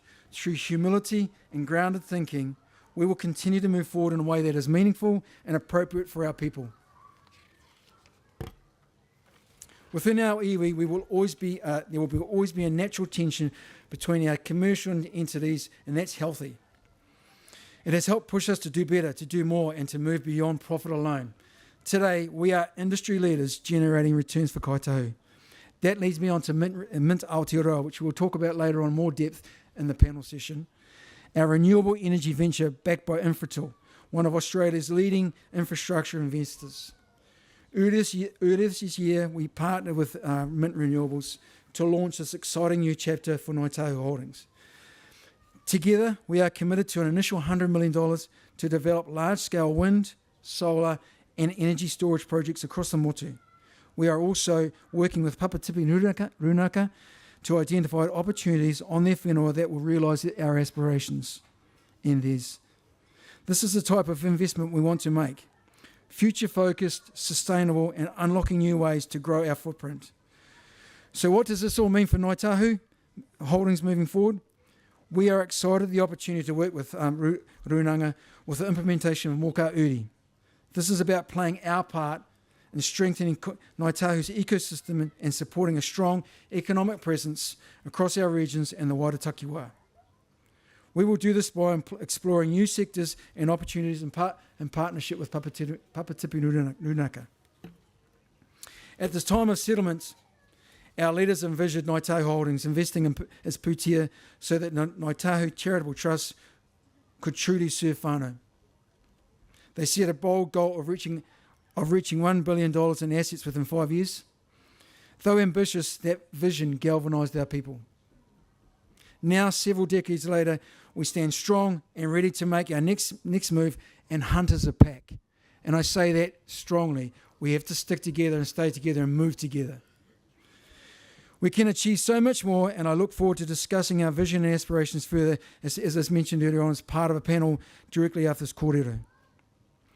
I envisage a portfolio that is tikaka-led, resilient, and ready to move to the needs of the generations to come. Kai atu, ingari, whakairia atua ki te pātaka. Eat well, but leave some pātaka. That is what drives us forward as we care for and grow the pūtea that is entrusted to us. Nō reira, tēnā koutou, tēnā koutou, tēnā koutou katoa. Kia ora.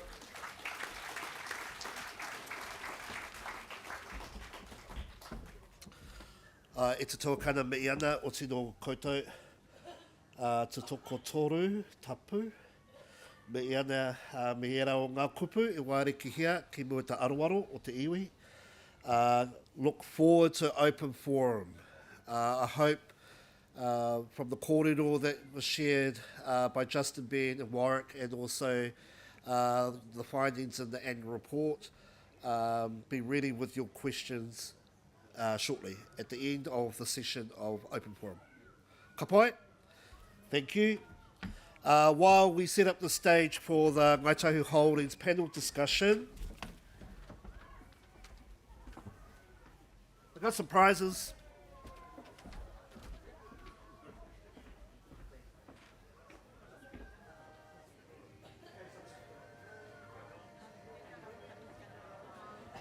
Spot prizes.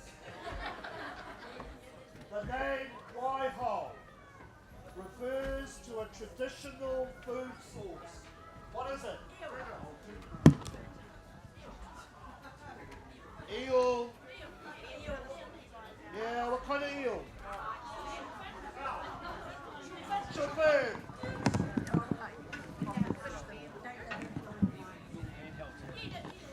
Ka pai. Short fin eel. What is the name? Hey, if you're from Waihao, please don't answer this. What is the name of the road you drove on?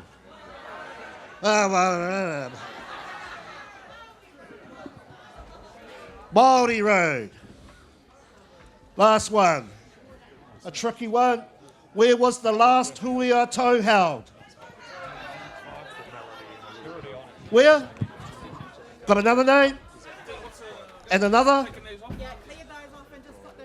Hoki tika, mawhira.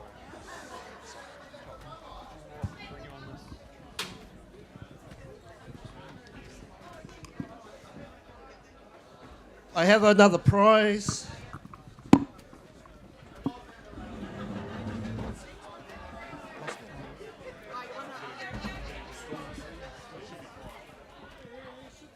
Another two.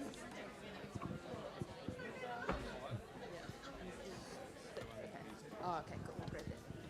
Okay, one more. Who is, if you're from Awarua, don't answer this. Who is the Trent rep for Awarua? Mike Stevens, kia ora. Who is the Trent rep for Onuku? Huani. Huani, kia ora Huani. Who is the Trent rep for Onuku? Rick Tainui.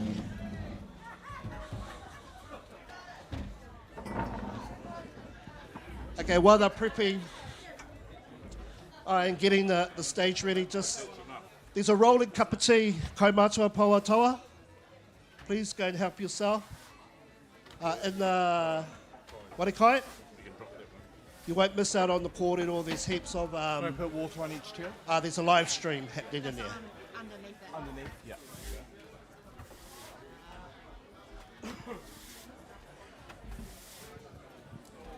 Thanks, Woody.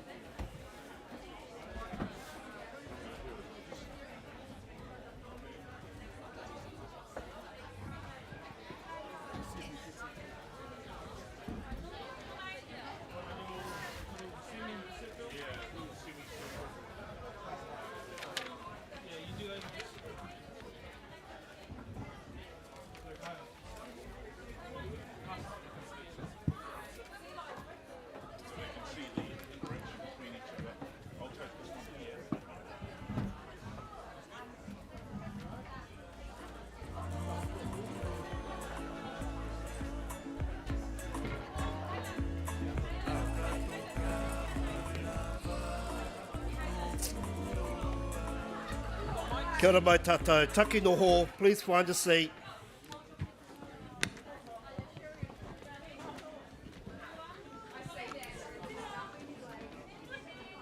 Ka pai, ka pai. We're back on time.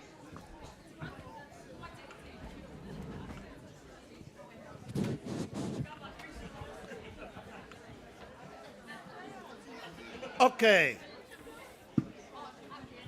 Hoki mai tātou. This is something, what we're about to do, and the panel discussion is something new. We're trialing it out, see how it works, but also really an opportunity for holdings to share more. What we learned at Kaikoura, there were a number of questions. However, unfortunately, not enough time for holdings to really get in and delve into, deep dive into the mahi that they're doing. So the Ngāi Tahu Holdings panel discussion is going to be led by our very own Hui-ā-Tau. Hui-ā-Tau grew up in Tahu, North Canterbury. He runs his own consulting company, Hui-ā Limited. He has several governance and executive roles in the private, public and Māori sectors. He currently holds the role of the chair of Te Tauraki, and within Ngāi Tahu he has held Many roles, Group Head Strategy Relations and Investments and Commercial Manager. In the public sector, he has chaired a state-owned enterprise and is currently the chair of the Crown Forest Rental Trust. E te iwi, ho mai te aroha, Pakipaki, raki Hui-ā-Tau.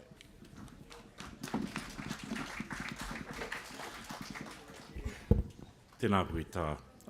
Tēnā koutou katoa, e mihi ana kia koutou o te haukaika o Waihao.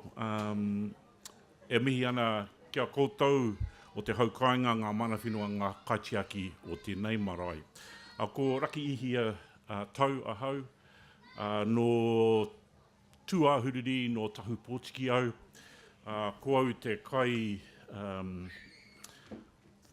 hautu o te whakawhiti kōrero mo tēnei wāhanga o te Hui-ā-Tau. Nō reira, tēnā koutou, tēnā koutou, tēnā koutou katoa. Well, I think everyone's just stolen my introductory speech about what this panel discussion is, so I'm going to get straight to the cut about the panel discussion.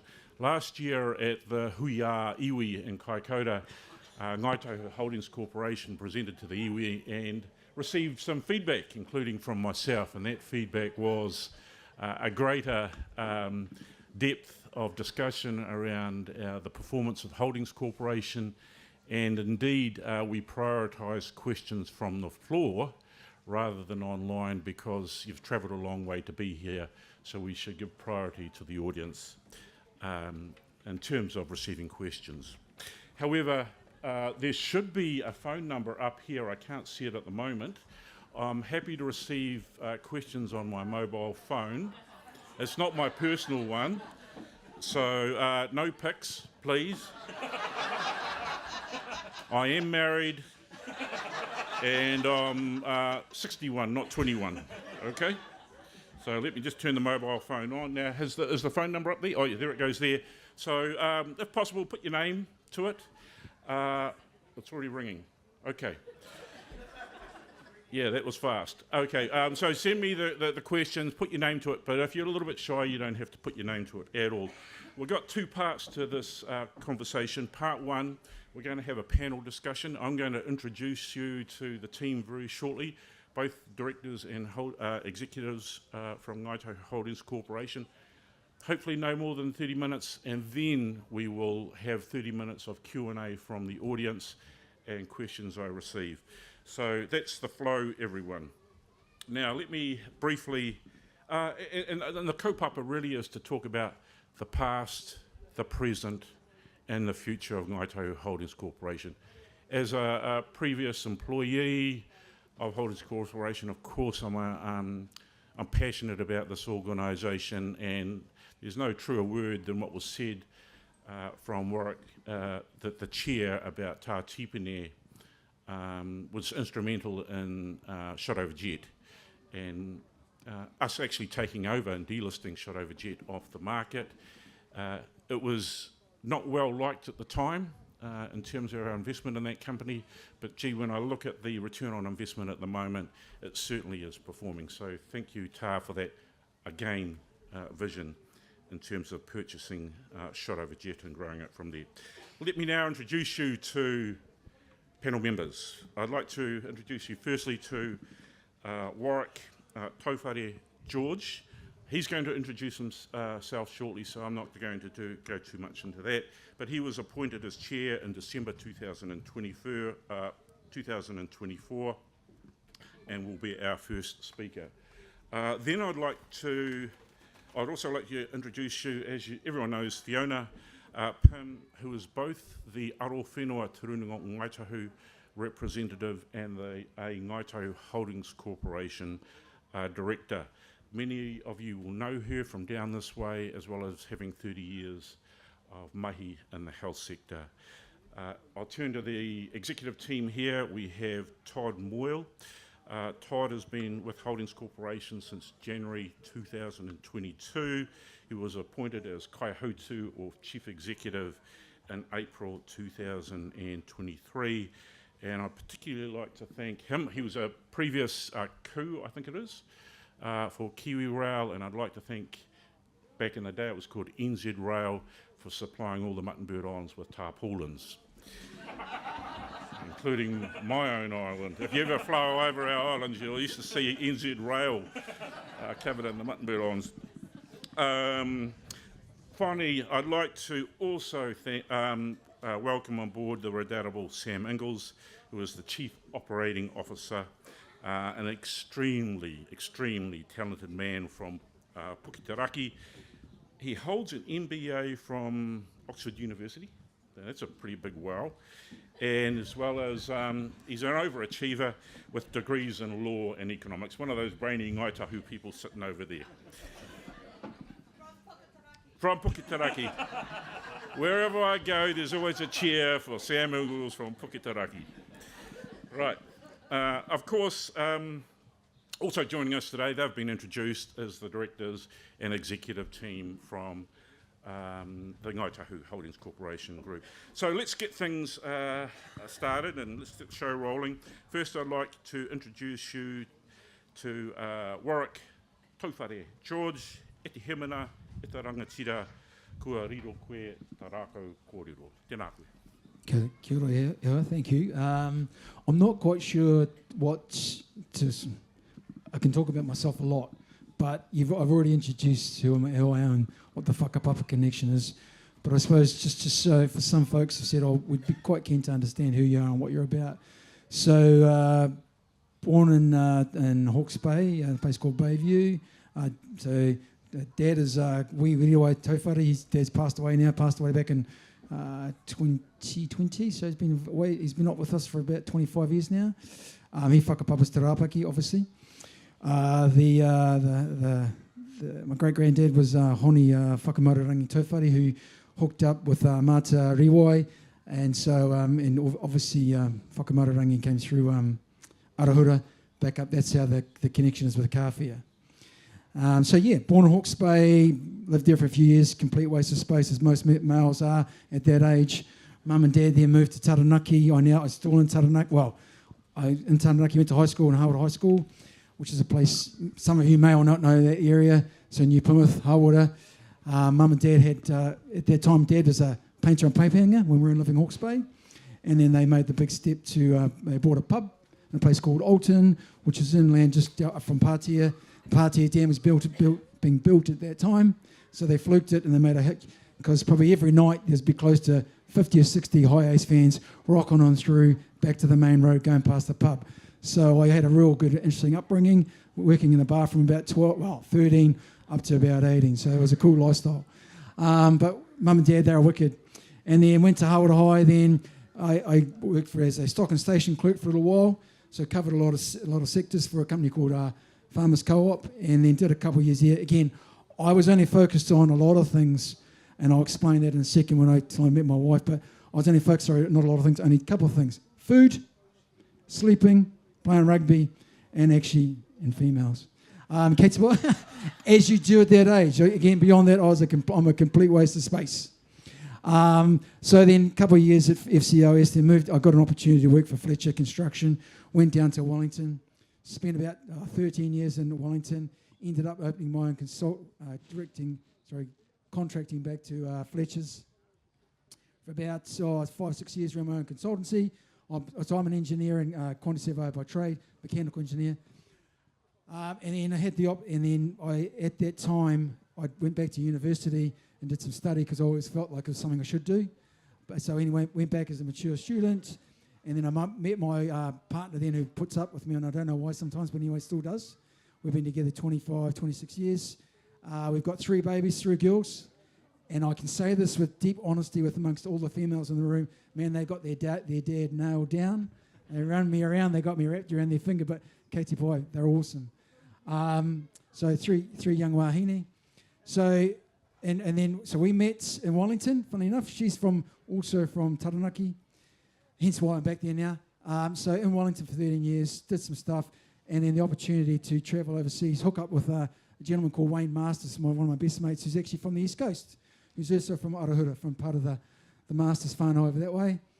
In the Middle East for 10 years, ended up, crazy story. Actually, I'm going to pause there because I find it an interesting story. I can talk a lot about myself. I ended up going to the Middle East just for a few laughs and having a good time playing some code I was just in my early 30s then. Ended up working for a gentleman who was erecting kids' playground gear out in the desert for the royal families. So again, you know, getting a good suntan, having a good time, boys are partying it up. I was with my partner then again, who now, as I say, I'm married to now, and we were erecting kids' playground gear, and they were importing yachts, fast cars, you know, and the kids' playground gear. And I got asked, they kind of knew that I was into construction, would you be interested in getting involved in bringing office furniture into the country, into the UAE? So I was living in a place called Abu Dhabi, because that's where my mate was, Waino, and that opportunity came. I said, no, I haven't got a clue about office furniture. But lo and behold, that was going on from doing front-end design, office fit-out, supply of furniture and contract post-asset management. So fully integrated. We went from turning over about 20 million dirham, which equates to about, I'd say 12 million New Zealand, to doing over 480 million US in a year in 7 years. That was like shooting fish in a barrel. We rocked and rolled. So I didn't put any money into it, thankfully, but I had the opportunity to walk away with a fair amount of coin in my back pocket. I fluked it, absolutely fluked it. But a really wicked opportunity, 10 years in the Middle East. Things went really well, grew the team from 3 of us to 87 staff under my leadership, seven different countries. And I always say to my kids, definitely if you get the opportunity, travel, man, because for me, it made me grow up, made me aware that Katie Pai, I couldn't keep trying to charm my way through life, which I have a tendency to do. So it was a really, really good time. And my lovely wife, that was the time we really solidified, because she let me run and do my thing. And it was, but she was always came back. 2011, she came to me. And we'd had 2 children by then. She said, baby, it's time to go home. And I said, whoa, because you know what it's like when you're a typical male. You think you're the king of the hill. You know, I'd gone from here to this, rocking and rolling. I was like, oh, baby, that's not very cool at all. Been here 10 years. It's not going to happen. She said, well, I'm going. If you aren't there, so up to you. 6 weeks later, we're back in New Zealand. And that's the power of the female. She was right on to it. We've been back since then. I had the opportunity. We're back in Auckland for 5 years. I actually got to meet... I got an opportunity with an entity called Paranini Ki Waitotara in Taranaki. I got to travel out. So we did a sort of Baltimore visit down this way. Got to meet the Tahu Holdings Board, which was just being wound out of property at the time. Met Tony Sewell. He's an interesting dude. But onto it. And then at that time, I got asked if I would be interested in being involved in the Manawanui program, which to be honest with you, and I'm going to pause here, and I hope I don't get cut in half and eviscerated by the Rūnanga reps around this, but the Manawanui program, for me, was wicked. Because it helped me, because Dad left his marae when he was 15, you know. We never, ever, for Dad, you know, colonisation was really disconnecting. Being Māori was not cool, so I really knew nothing about myself. So it was a chance for me and my sister to reconnect. So I'm really, really thankful for that. I think that program's wicked. Sorry for a big shout out there, but it's important to me. Next thing is, got the opportunity to get involved in Manawanui, got on seafood and involved in farming. Wicked. We are a wicked organisation. I am so thankful to be involved. Thank you. Transpired, stayed on there for 7 years, and then ended up with PK. I worked there as a CEO for about 7 years, and kaupapa Māori, understanding what the space looks like. And that's really about it. And then I stepped away, got involved in governance, and again, I'm just doing some different governance roles, and the opportunity around being involved again with Ngāi Tahu Holdings has been awesome, and I'm so thankful. And I say that it's easy to sit here and say that, but I'm really passionate about what we're doing. And there's a couple of things for me. And one thing, we got some really wicked, smartly people down here, and we've had some really wickedly smart people previously involved in the holdings, both at a governance level and executive level. But the key role for me, I see my key role here, is trying to make sure, because I personally had the view about Ngāi Tahu, is that the holdings and the office, or essentially we were kind of, maybe we separated ourselves away. I don't know. Everyone can have an opinion.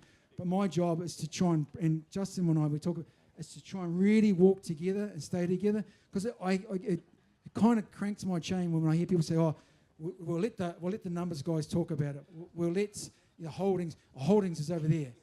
Holdings is you. You are Holdings. That's the way I see it. So that's what we're really trying to drive towards, so that we can mesh ourselves together. That's where the power sits. And that's why I said earlier on, we can hunt as a pack. You know, we really want to move forward as an economic powerhouse in both Te Waiponamu, but also offshore. Man, that's where the power sits, eh? But we've got to get ourselves there. Kei te pai, that's enough for me. You won't shut me up otherwise. Kia ora. Kia ora. Thank you very much for that. I got my first question as well. No, I think it was important. I personally like hearing about people's life stories and getting to know them better. So thank you, Chair. I'd like to now move on to yourself, Fiona. I've got a prepared question for you. Look, you sit on both the board of Te Rūnanga o Ngāi Tahu as a representative for Aroa Whenua, as well as being a director of Ngāi Tahu Holdings Corporation. So you've got a pretty unique perspective in that regard. Tell us about that perspective of Ngāi Tahu Holdings Corporation, which you think might most interest whānau. Kia ora koutou. So just a wee bit of background, and I'm not going to talk as long as Warwick did, because I'm a Ngāi Tahu woman who knows. So I was appointed to the board of Ngāi Tahu Holdings Corp in January 2024. And at that time, the appointment was specifically to look at how do we better connect Te Rūnanga with the holdings entity. Things were good, but we knew they could be better. It was one of many strategies that we were looking at that point in time to bring the two entities together. And one of the really important things is to think about bringing the entities together in a manner where we're synchronising the way we paddle so that the waka moves forward. It's not about meshing everything together, because we do have different roles. Holdings is tasked with growing the pūtea. Te Rūnanga's job is to think about how do we spend the distribution. And those are two separate things, but we need to be on the same page as we move forward. So when I joined the Holdings Corp, one of the things that I observed was that there wasn't so much misalignment as less understanding of each party's kōrero. Holdings, understandably, is a corporate, it communicates in a corporate context, whereas Te Rūnanga, we communicate with a focus on papatapu and whānau. Our focus is on the hearts and minds when we're talking at the Te Rūnanga table. So it wasn't that we were in different worlds, we just weren't sharing the communication in the same way. So I think over the last 2 years, I think we've made fantastic progress in aligning Holdings and Te Rūnanga together. It's not just me. There's a whole lot of different layers of improved communication going on right across the different entities, to the point where we really now talk about our group.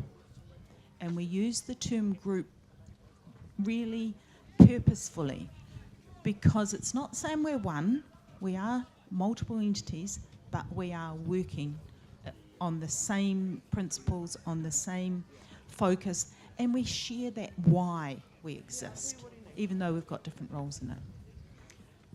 For me, one of the things that I have been boring my Tront Rep colleagues and now the Holdings Corp colleagues with over the last 6 years is my kōrero around our focus being on resources. And it was really interesting to hear Justin use the same language this morning.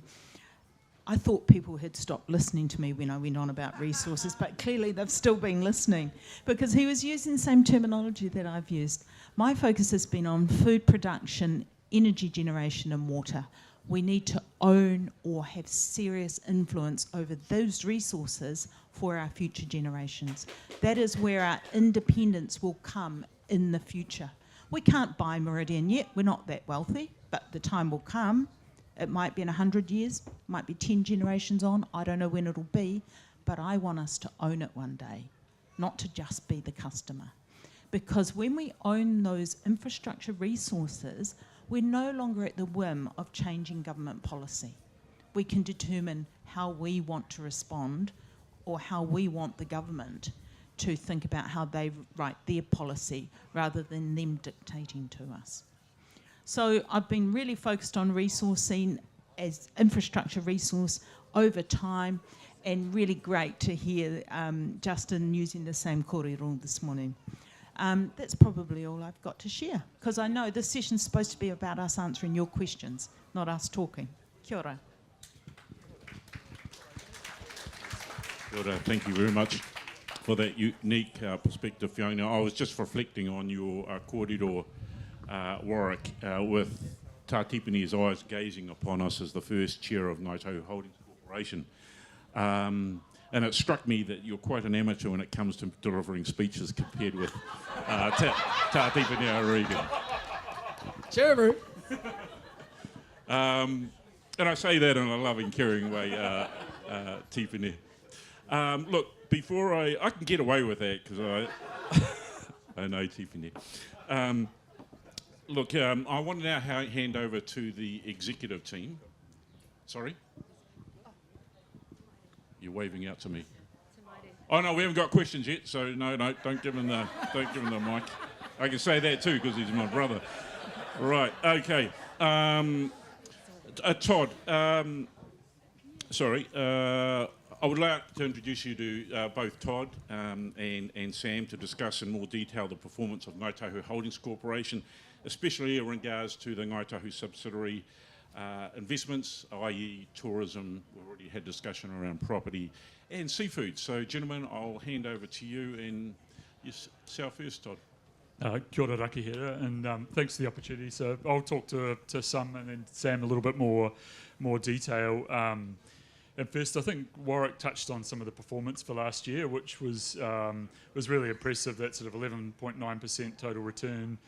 But ultimately, that was on the back of 2 really poor years. And so I think that 1 year doesn't make a trend.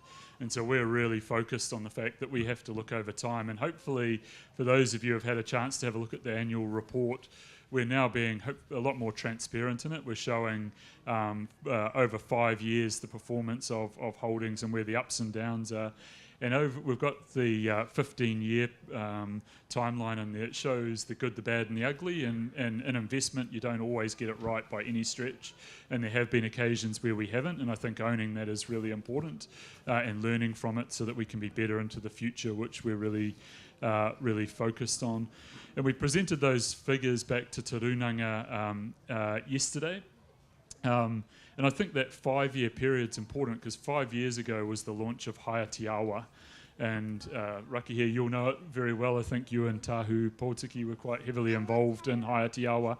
And that essentially that, and you described it, I think, at one time, that there was a raging economic fire in Ōtautahi and there were embers out in the regions.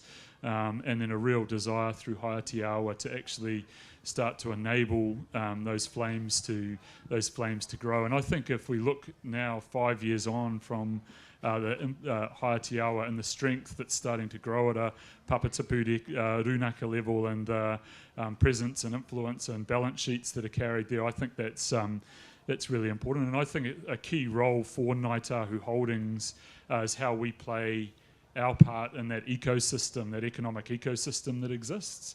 And we've launched some products that support that, like Te Homi, which enables Papatapu Rūnanga to invest in those blue chip government-owned investment properties. We've also launched Te Kiti this year, which we're really proud of. Te Kiti is effectively an on-call cash account.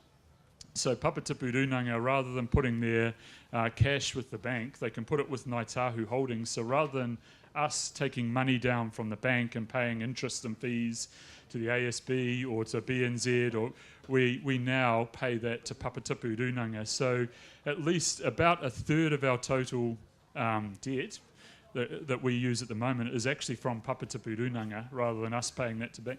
So if you think of what we're trying to do is keep as much of that putia within the ecosystem of Ngāi Tahu and make sure that we're generating wealth and opportunity within that. And then we've also just launched another product this year which will enable Papa Te Rūnanga to take a position in the overall Ngāi Tahu Holdings portfolio in its totality.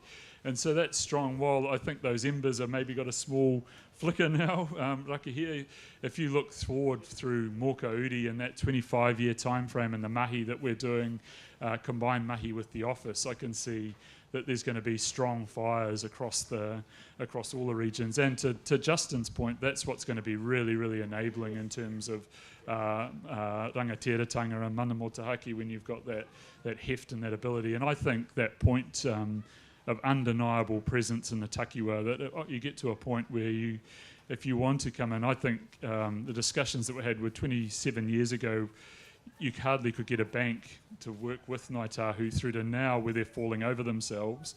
In 25 years' time, I'd like to think that actually we are that position, and that's that real aspiration for the future, I think is awesome. It isn't just about the putia though, and so I think we want to make sure that we're spinning that dollar as much as we can. We've now appointed over the year 3 of our GMs that we've appointed throughout the year to the All Blacks experience, to Dark Sky Project and to Ngāi Tahu Seafood are all Tahu leaders into those senior roles within our businesses. And we spent $23 million last year with Ngāi Tahu owned businesses. And to support us to deliver the outcomes that we do, and we've got an aspiration to really drive that further. So, it's a fundamental bit. Ka pai. Okay, I heard we're going to own a bank shortly. I think we've got a reserve banker over there sitting in the audience. Thank you very much for that. Look, Sam, I'll hand over to you to talk some detail around our subsidiaries. Kia ora Raki here, ko Oku Hunanga Tupuna, ko toro atu ki Hikaroa Royal Maunga, ko Waikoi Te Awa, ki Arai Te Uru, ki Kati Huarapa ki Pokataraki. Kia ora koutou everyone. I'd just like to acknowledge Katharina, my one-woman fan club from Pokataraki. That's who Raki here was mentioning, but since I turned up on the doorstep 10 years ago there, she's been a great support of mine, as has Matapura and Suzanne as well. Well, I've also been brought in to, I guess, cover that corporate speak that Fiona referenced. You know, that's really my job here. Talk a bit more about the operating performance of the company. I mean, look, it as a whole, the company's in a really strong position, and I hope you've taken that from the annual report that I see floating around. But what's really actually pleasing to me is that is now a number of years of improving operating performance. You know, Todd referenced we've had a few weak years recently, and I think this year it really came together well with not only the operating performance but some of those valuations that are important to us. You know, so this year we hit it, just the previous year we hit 121 million of EBITDA, which is really strong and a step up from 91 million last year. But critically, that's 5.6% operating return, and you heard Justin in his speech referenced that 4.6% distribution. So as you can see, it's really important for us that operating return remains above the distribution rate. So, you know, to me, that's a really pleasing aspect of the past year. But within the portfolio itself and the business units, there are pockets of real strength and some of weakness. And so just to touch on a few of them, and happy to go into any in more detail in the questions. But one of the strong parts of our business at the moment is Ngāi Tahu Farming. You know, it is a company that's been building for some time, and it came together this year. I'm sure a lot of you know about the record high milk prices, which surely doesn't hurt. But most pleasingly for us is that the company's productivity continues to lift. It produced 7% more milk solids this year than the previous year, and that's with the same number of cows. And so our productivity is well above market benchmarks. You know, we produce 500 kilograms of milk solid per cow relative to the general 420 in the Canterbury region. And that didn't come around by fluke. That's a number of years of significant investment by the team.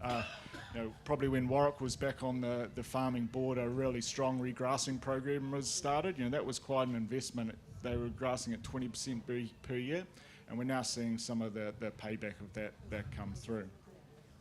Ngāi Tahu Tourism is another one of our businesses that is really going from strength to strength at the moment. You know, it might not surprise you, but it continues just to build back from COVID. You know, that bounce back continues. And we've got 543,000 customers last year at Ngāi Tahu Tourism, and that's actually still well behind the peak pre-COVID, which was more about 750,000 customers. But we're producing more profit out of the same number of customers today than we were then, as that shock really allowed us to reset the businesses. And so last year that produced earnings of 14 million, which was double the year before. So really a fantastic outcome. And a lot of that is driven by our jet boating businesses. They are the core of Ngāi Tahu tourism. You heard earlier about the 60th anniversary of Shot Over Jet, and that business just keeps going from strength to strength. Within Ngāi Tahu tourism itself as a whole portfolio, there's about 10 experiences there, and of course they're not all performing wonderfully. Some of the struggling areas are the Franz Josef Glacier Guides and Agrodome up in Rotorua, and that's for differing reasons. Franz Josef Glacier Guides is about weather. The weather's really impacting it. About half of their days last year they didn't get to operate because of poor weather, and with the retreating glacier, it makes it harder to get up on the ice. Whereas Agrodome, as the tourism markets come back from COVID, it's come back in a different way. And Agrodome was set up to deliver the pre-COVID type of tourists and not necessarily the post-COVID type of tourists. So a significant amount of work's underway right now. Actually, us as Kaunuku are awaiting a report from the team on how they're going to position that company into the future. And to cover on the business that's probably the most challenged at the moment, and that would be Ngāi Tahu Seafood.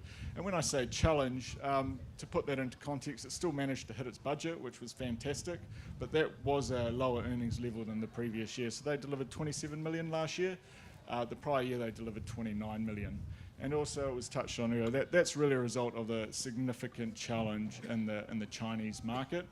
75 to 80% of our earnings come out of quota being shipped to China, and that they are paying far less per quota or per kilogram of quota than they were.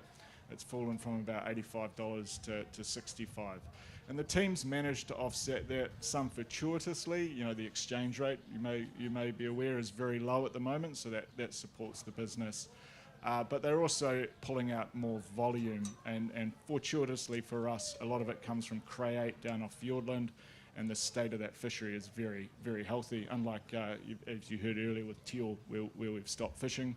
Luckily for us, there are quite a few crayfish at the moment down in Create. So they managed to deliver 520 tonne to market last year versus about 480 the year before. So that's quick the highs and lows, and happy to take any more questions later. Kia ora. Well, look, we have run out of time, and I want to give the audience now the opportunity to talk, and we've got a hand right up there. I've got questions flowing in. So let's now move to the Q&A session, and please fire away. Now, just one thing. If I am unable to answer the questions because we get so many off the floor, i.e. the questions on my mobile here, what will do is have a talk to the team and see if we can post them and get a response from the Holdings Corporation team if I don't get to them. Our first question from the floor. Thank you. Look, I thought that was really interesting, and I wanted to follow up on Fiona's point, because it's the first time in a long time I've heard someone talk about 100 years ahead, or even 20, and I think we'd all support it. But what I'd want to know is, for example, Meridian or any other project from yourself or even Te Rūnanga, is if you have that goal in 100, 50, 20 years, I know Holdings has to deal with their quarterly reports and 3-year issues that you've got, naturally. So, and it's not a question, I just hope you move together with Te Rūnanga to anchor in how you would commit to a long-term project like that would benefit the tribe. Because obviously the South Island's rich in resources, water's one of them, energy's a key area. We can take the hit this generation, but I'd really like to see the tribe put in steps over it to get to the big point, which is what Fiona was making, and how you would scale that with a political body that changes every 3 years, or you've got your democratic issues, and the same goes for Holdings. But the point that was really made is a long-term vision that we can commit to, and I think that's really important in how we get there, because in doing that, Fiona's telling us what we can be. Thanks. If I can just respond briefly there, Tamari. Initially, my thought was Arowhenua can buy Meridian. Then I did some sums and I worked out, oh, that might be a long, long time. Maybe we need the iwi to buy Meridian.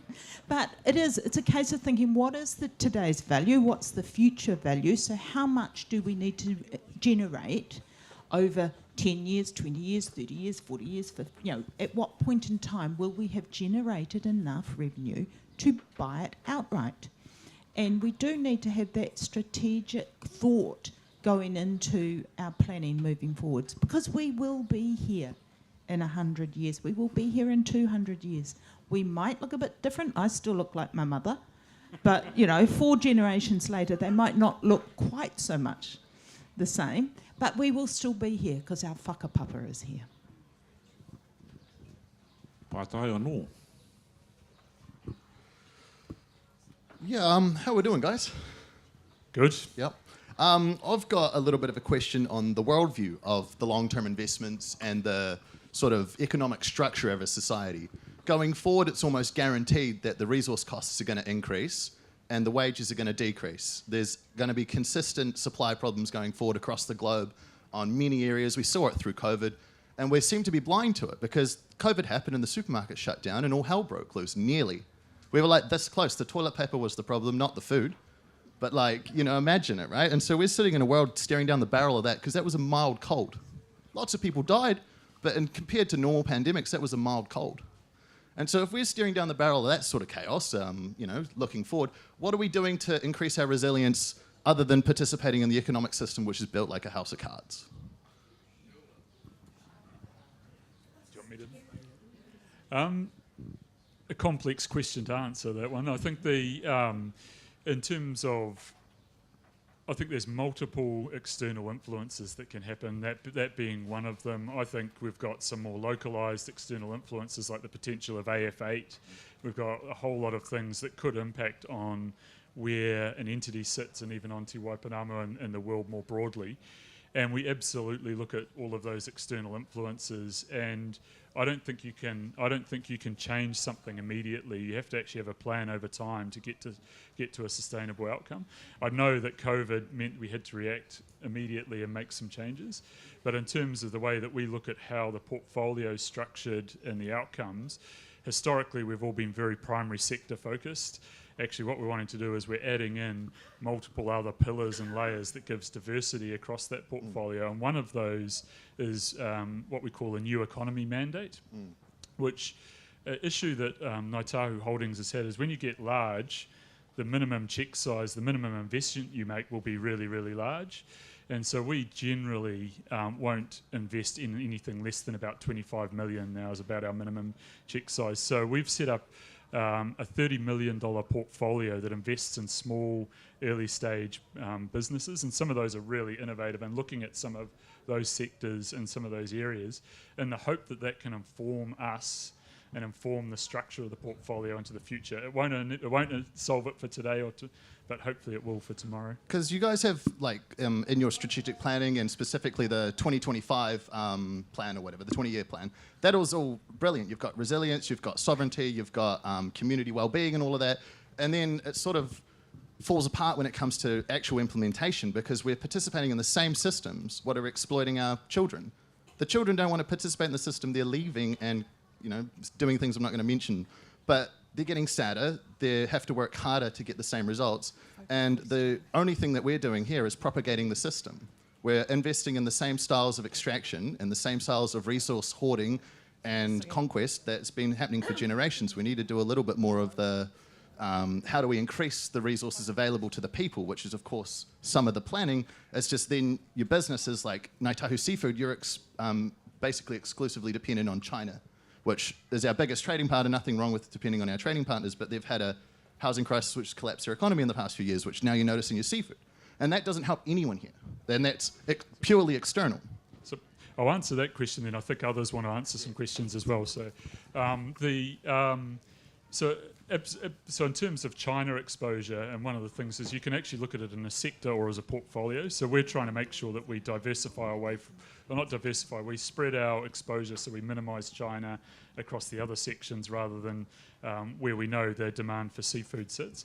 I think Moka Udi, and which was what I think you were referencing at the start of that conversation, is we've got to work on that. We've got the vision now. How you actually operationalise it, and those, as Ben said in his speech, that's for the next 12 months. So hopefully that can give some more context to some of those other points. But I appreciate the questions.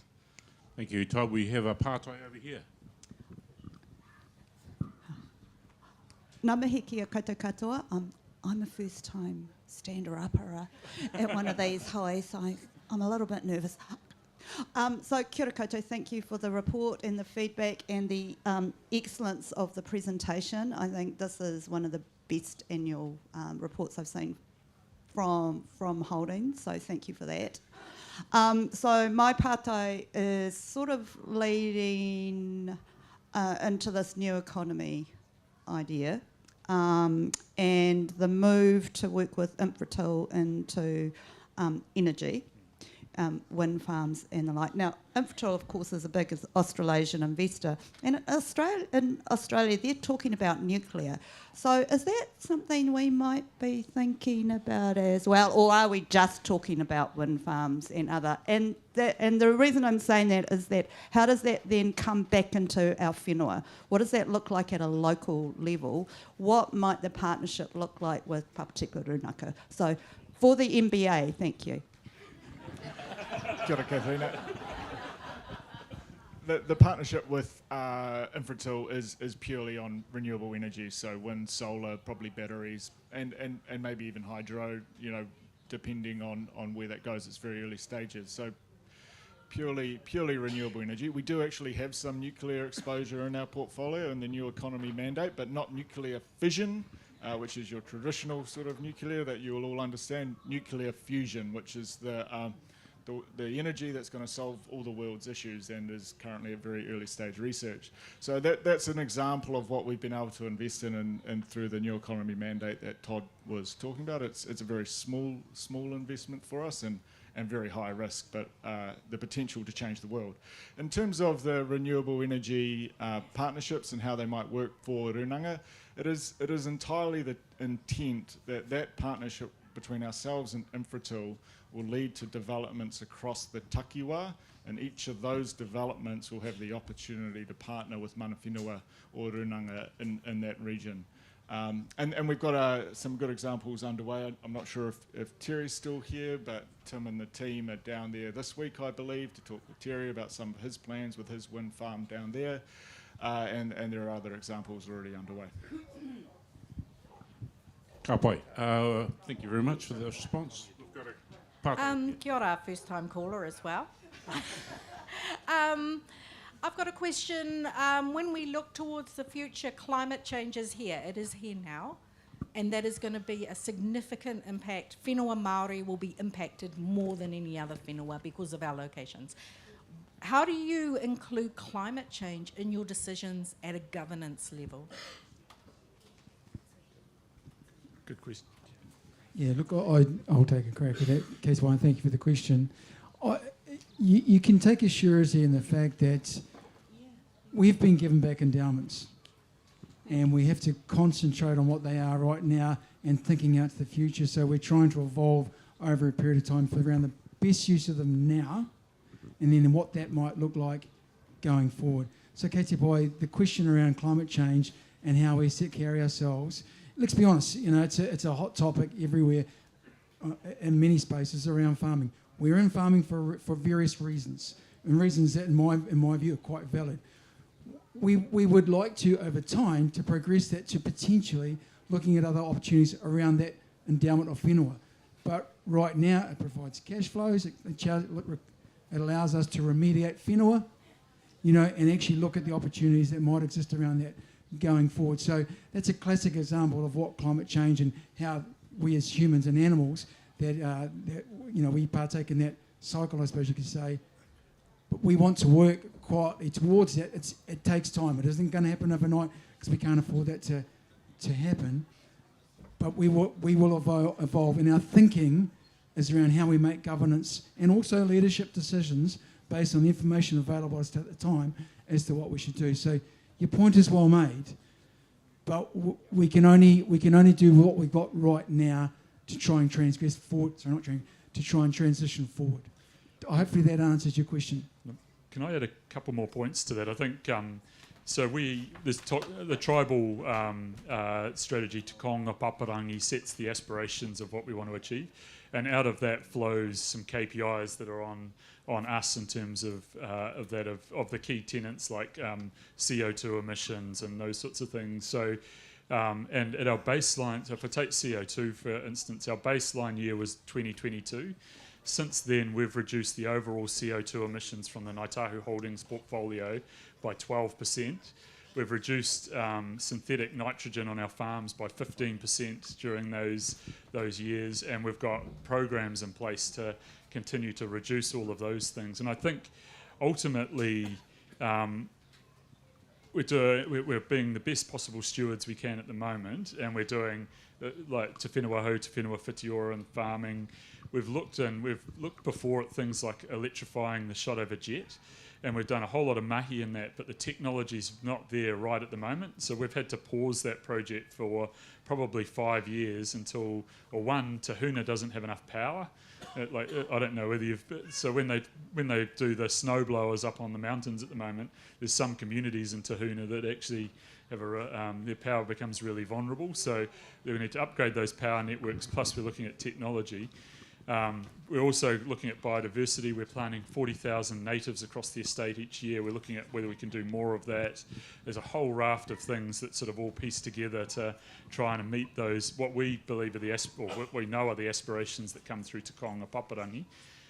I think you also then need to take a longer term perspective on that and actually say, and it's one of the reasons we've invested in renewable energy, we would love to think that as Ngāi Tahu with Te Rūnanga, we can have multiple forms of land use, and whether that's in the production of food, whether that's in renewable energy, all of those other sorts of things that can maybe move away from some of those more traditional forms. But ultimately, whenua is important, and I think we'll see through Moka a desire for Ngāi Tahu to own more whenua than it currently does, and that's going to put quite a bit of pressure on what we do with the whenua that we own. What you can be rest assured is we'll be the best farmers that we can be, we'll be the best owners of that whenua that we can be. Kia ora, Todd. Just a pānui for the audience here. I'm getting a bit of time pressure because we're going to back up in terms of lunch, so I'm going to have to unfortunately pull the pin on this, but there is an opportunity during the open forum to bring the pātai back here, which I hope you do, because I'm getting a flood of questions here, which is fantastic. And so I'm going to close it down, unfortunately, very shortly, and I'm getting the finger over here to have Tipene wants to have a conversation with us, so it might last longer than 5 minutes. Tipene. Just watch your step, boy. I don't think I've got a job next year, Tipene. I have got 2 points that I'd like to make. The first one is with relation to our shot over jet investment and our tourism. We undertook that. It wasn't just because we had a skerrit from Aotearoa married to Jim Bolt, who worked out the whole shot over group. The real reason we went into adrenaline sales with jet boats, Suva jet, shot over jet and hooker jet,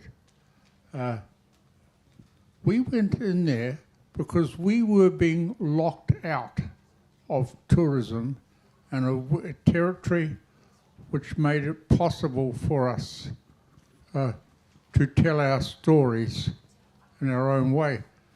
We weren't particularly interested in high-speed adrenaline and coronary-inducing thrills, but we knew it worked, and Jim Bolt was ready to do the business with it. As with Yamada, we did it on a handshake. But our motive was to give ourselves a foothold in the tourism sector and start to shape it to some degree to provide an environment for us to tell our histories, to mean our place names to mean something to people, even to the weather forecasters on the television, and stop them saying things like why Panamu and Wairarapa and that sort of stuff. So we blended that strategic place. We needed a foothold. Jet boats provided it, and that led us into Rainbow Springs and Kiwi and all of the stuff that goes with that. And it gave us a foothold. It was a strategic movement. And I think that's a very important thing to bear in mind about farming. Farming involves land. And the one thing that we got out of our settlements was very little whenua, but a whole lot of responsibilities for other areas. And so the blending of the strategic investment with the functional political needs of our tribal nation needs to be something which is more thoughtfully integrated. And I would only make this point finally, and that is this, that we have a dual duty not only to dream about how we can be positioned in the world of Aotearoa New Zealand, but how we want Aotearoa New Zealand to be. We've got to think about the whole of Aotearoa New Zealand as well as what it is we want to be. What do we want, how do we want it to be for us to be a significant part of it? And that duality of thinking is a primary duty for us in reshaping and remodelling our game. Mō kauri I muri ake nei. Tēnā koe. Tēnā koutou te pai o tā rā. Tēnā koe tā. I think Tipene is telling us, dare we dare to dream dreams. So let's do that. Now, that's the end of the conversation. Otherwise, we're going to run into our cooks at 1 p.m, and that won't be good, so I'm going to hand back over to Whetu to wind us up. And this completes our end. I've got a bunch of questions here. I'll work with the team to answer them and put them on the website, if not respond directly to your pātai. Kia koe, nau te mana. Kia ora, tēnā koe raki hea, humai te pake.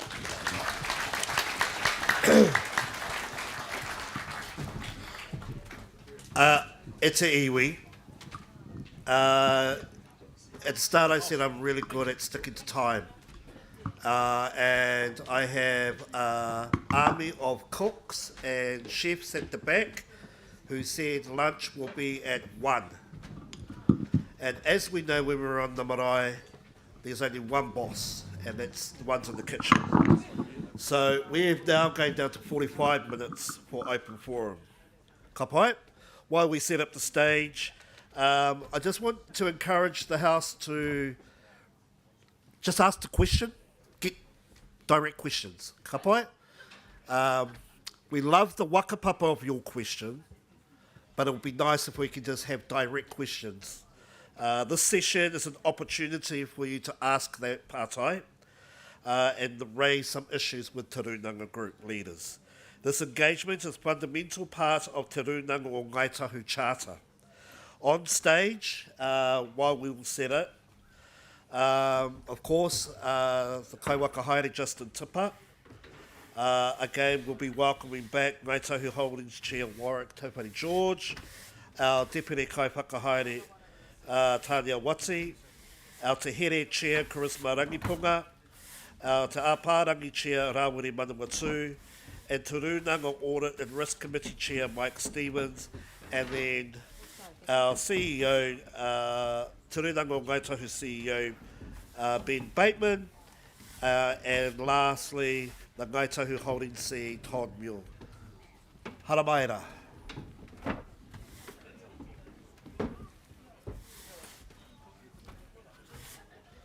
While they're coming up, our wakamoimiti and prayers have been answered and the sun is out. So what we are encouraging, because no one has done it yet, Papatupu Rūnanga, we're encouraging you to register for the PAR Games. So if you can get yourselves a team together, shame if we don't, then we'll know you've got a list. But if we can please encourage you, after Hakari, 1 hour stint of PAR Games, think Top Town. You don't need to be fit, you don't need to be healthy. We are encouraging mukapuna and tawa pawa participation, and we're reaching out to all our Papatupu Rūnanga to put a team in. Ka pai? This is up for grabs, the Hui-ā-Tau 2025 Waihao PAR Games champion. That will look beautiful in your ki kopu in your warikai back home.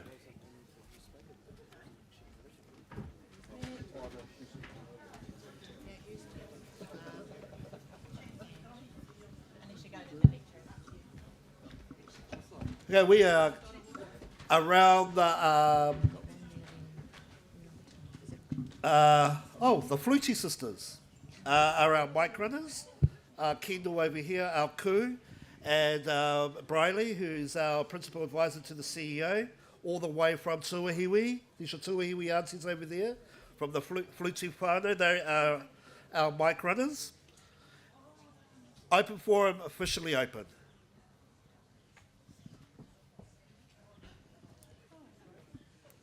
Kia ora. I have a quick question that's been asked a number of times at different hui-iwis. Why can't there be a two-tier structure for some of the tourism ventures that you're involved in, so that people can take their families to Queenstown and different places and possibly afford to go on the Shotover jet once in a while? Yeah, that was all. Mark Solomon had at one time said that he thought there should be something like a brown card or something where people could... Great Pātai Whaia. Todd, what say you?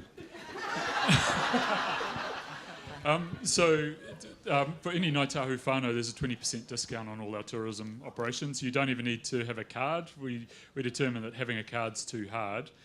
So if you turn up and tell them that you're Tahu, then you'll get a 20% discount on our operations.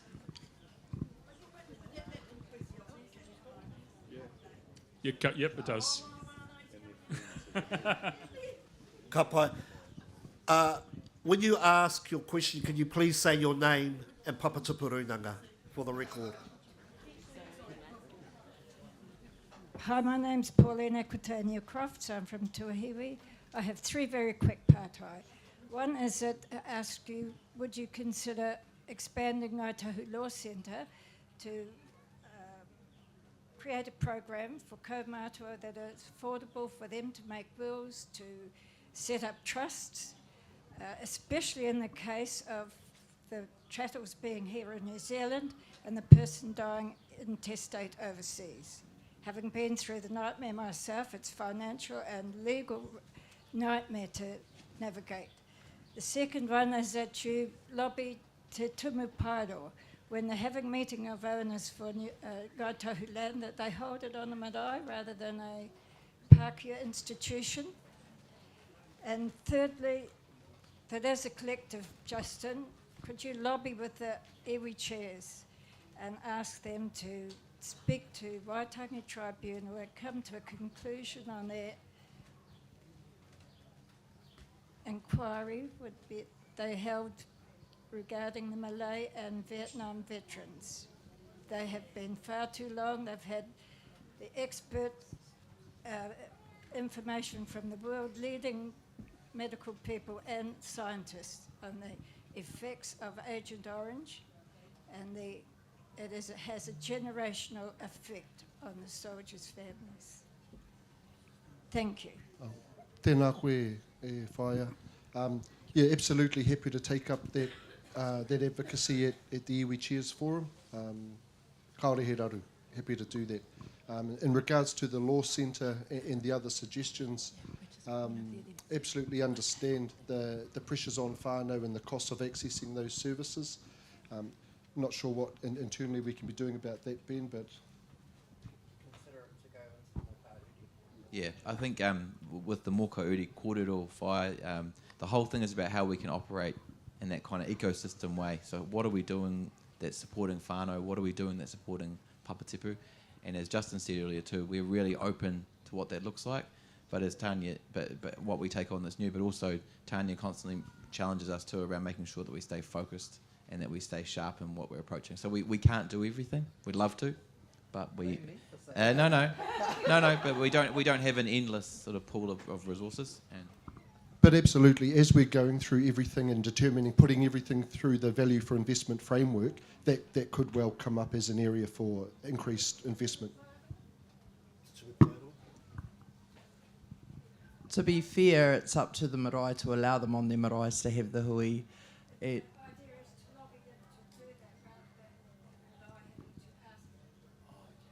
Sure. Happy for us to engage with the Tumu Paeroa to put that across. Absolutely happy to do that. Can someone note that I said that? Thank you. Thank you for your questions. Kia ora atu, at the back. Hamaru re te whare, ko Keith Robinson ko tōku ingoa, hiuri tēnei no ngā maunga maha o te Waipounamu, ko aro whenua, ko onuku, ko wairua tōku wāhi ngākau. Kia ora, my name's Keith. Just one comment and one question. Warwick, we are dreamers. This is all part of our dream, and so don't be scared of the house. Become the house, because we've got 18. And kia koe, Justin, just a couple of questions. It's really hard as a tribal member to participate in tribal affairs when everything's in committee. So that's hard, and I just wanted to note that. I don't know if you have any solutions. And the second thing was just about the court case with the Department of Conservation and the reduced operating budget. Does that come from somewhere else? Because I assume there's going to be more of these things. Kia ora. Kia ora, Keith, me te mihi kia ua pātai. I think if I start with the first part first regarding the Te Rūnanga meetings, it's an internal source of frustration for the representatives. It's something that we continually talk about, and how can we be more transparent and share that information with whānau when there are commercial sensitivities. So we're trying to move things around. We are trialling different ways of the agenda.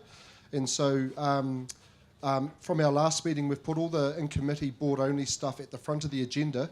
And so from lunchtime on, we can have our wānanga and more open discussion rather than whānau coming in for 10 minutes at the start and then going out for 2 hours and coming back for 20 minutes and jumping back and forth. So we are playing around with agenda changes to try and do that.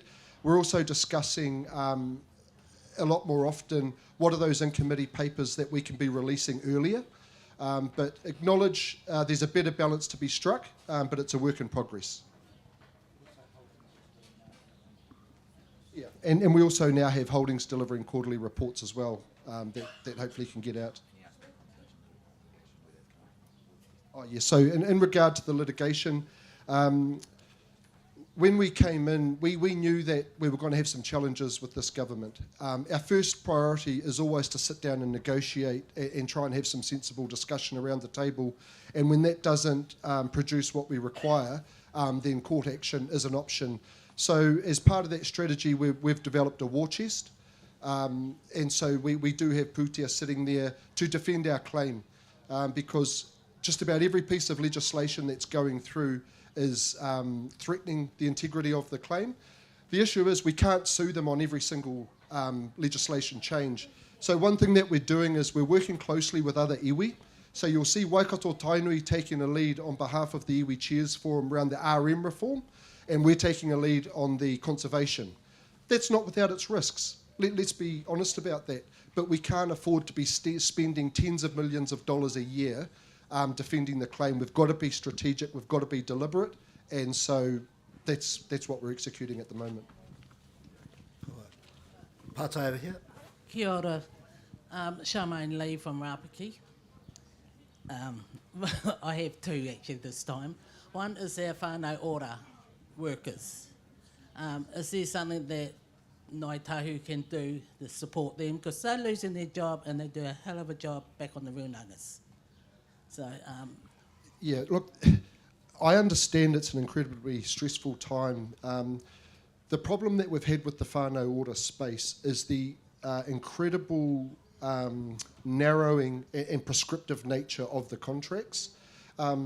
It is based on the deprivation index, so it's being the government is being very deliberate and exacting in those contracts, down to saying what whānau ora navigators, what streets they should be working on. It's very, but that's not my wheelhouse. So I'm going to pass to Tania for any additional context or comments.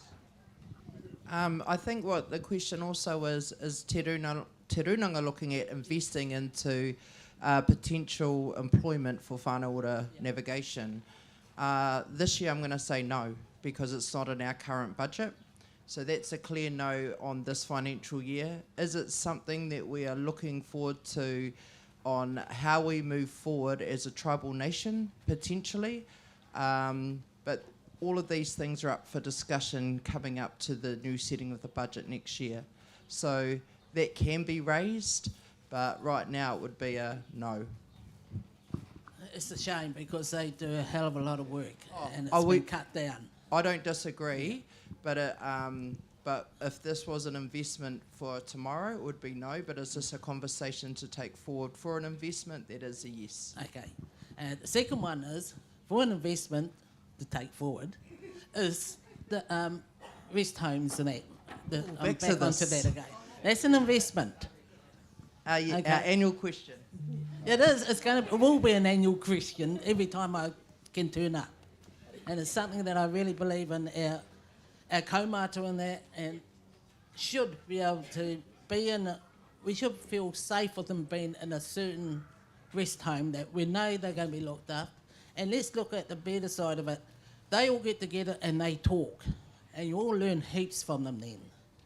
So to me, we're building all these new flash houses and things and that a lot of our people can't afford, okay? But our kaumātua isn't be able to afford to pay to live in these rest homes because they're already paying it to the other lot. So to me, it seems like a good investment for us. I could offer a political answer on that, but it's an investment question, so I'll throw it to Todd. Thank you. Thanks, Justin. From just a pure investment perspective, rest homes isn't something we're looking at, and is unlikely to be. I understand the aspiration around the enabling element of bringing whānau together and that sort of thing, but we're not looking at investments in that. And one of the reasons for that is that the stronger desire for us to grow a portfolio that reflects the interests of Ngāi Tahu into the future, so renewable energy, infrastructure, those comments that I think Fiona made in the earlier corridor is really where a lot of the investment focus is going over that period of time to make sure future generations have that presence in those areas that are really important. Now, I get that doesn't satisfy the question that you've asked then. It's probably also a bigger question for the tribe and a bigger tribal question, because we've all got these wants. And what are these wants that look forward to for the future? And when I talk about that right across the stage, we've built a tribal nation, we've built a tribal beast, and we say we've got $2.1 billion. And is it where are we trying to get to into the future? What are we happy to not get as much money of to have something like this? And what is the expectation to have that money for the future generation? So I believe it is a conversation, but it's a wider conversation. So if we were to build these rest homes for our kaumātua, what are the trade-offs? Is our Papatipu Rūnanga expecting to get less money? Are we putting less in education? Are we putting less in other areas? And that's more of a tribal conversation to have instead of just saying, no, we can't build you one. There's a bigger context to how we balance the spending.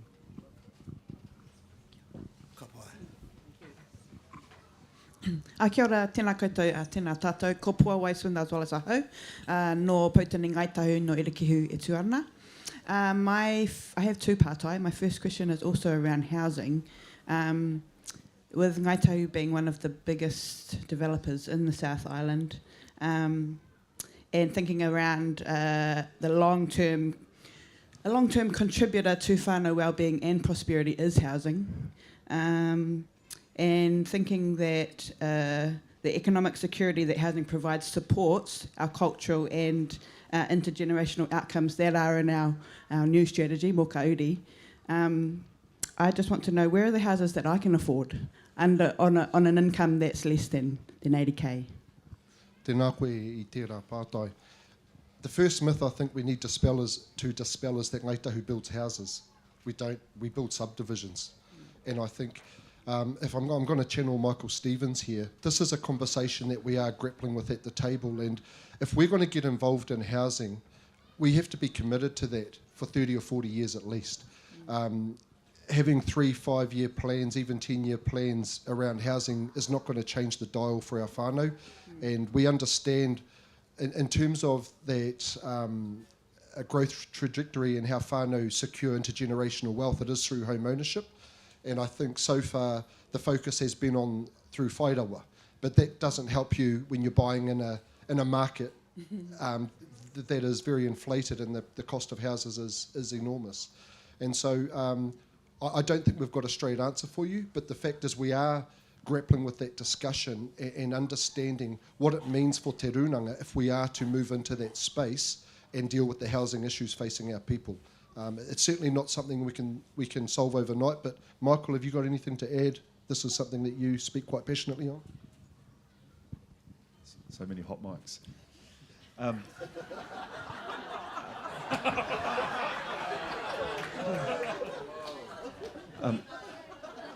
mean, the reference that Justin was making was really a quote I offered from Daniel Patrick Monaghan, which is on matters of social policy. Unless you can commit to a minimum of 30 years, don't get involved. And so either this is a thing we get involved in and we stay the course, or don't. Because we have to, I think we're in a kind of business of hope, and the worst thing we can do is sell false hope, right? That is a betrayal. So you and other whānau need certainty around which you can build, metaphorically and figuratively and actually. And so that's what I'm saying. We need to be really clear about what we can sustainably deliver. So both in terms of how much cash we can safely spend intergenerationally and what we can do with it.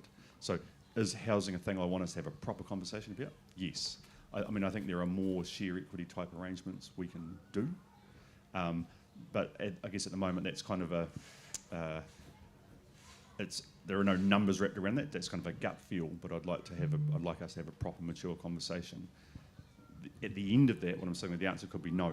There's nothing more we can do in relation to that. But I'd like to think we can do more, but I don't want to give people false hope. Second question. Second question is actually on behalf of a whanaunga who apologises she couldn't make it here today. Very different from my housing question. And her question is, does the iwi o hapu have a position on comments made by Te Rūnanga? Full disclosure, I actually did hit him up about this morning. But sorry, Te Rūnanga, not dropping you in it. On the comments that Te Rūnanga recently made on Te Ao with Moana, though they may, yes, be his opinion, they could be potentially damaging for whānau trying to reconnect. And does the iwi o hapu, or does the iwi plan on making their position clear around reconnection, I suppose? I've just read this straight from what she sent me. Kia ora. Well, I think he's the upuko of Tuahuriri. He can make whatever statements he likes. That has no bearing on Te Rūnanga o Ngāi Tahu. The whole premise of Te Rūnanga o Ngāi Tahu engaging our uri, registration and all the kaupapa that we have, we do so in a mana and heartsing and embracing way. We don't always get it right, but it's something that we strive to do. But Michael? Yeah, thank you, Justin. words matter, but so do actions. And so, cards on the table, I have a deep respect and love for Tamaidi. He's also my boss. It's a self-interested love. But what I'm really getting at there is what I see as the things he does. And what I have seen, and particularly in recent months, so this is not historic things I refer to, is the way in which he is bringing disconnected tahus into the fold, consistently, deeply, intentionally. And so it was, difficult for me in a way to reconcile those, I think, edited comments with the acts I see him do, with the generosity of spirit with which he approaches the sort of, the intergenerationally disconnected. And so I think, I see the person in the whole, and for me, I'm less concerned about those words without their context, but words do matter. Come on, one over here. Kia ora, my name's Moira. I'm chair of Ngā Tahu ki Tauranga Moana, and they have given me a question to ask. So we've been talking to Tront for several years, and this relates beautifully to the disconnectedness. Over 50% of our whānau live outside the takiwa. How can we as Tarahere Group get more support in supporting whānau? We have 1,500 whānau in Tauranga Moana. We apply for $2,000 funding a year. Costs $1,000 for me to come here and ask that question. How can we be better supported? Tēnā koe kei te rongo I te mama I tō reo. Tēnā koe. Charisma, he whakaaro au. E mihi ana ki te uaua I runga I ngā pokohiwi.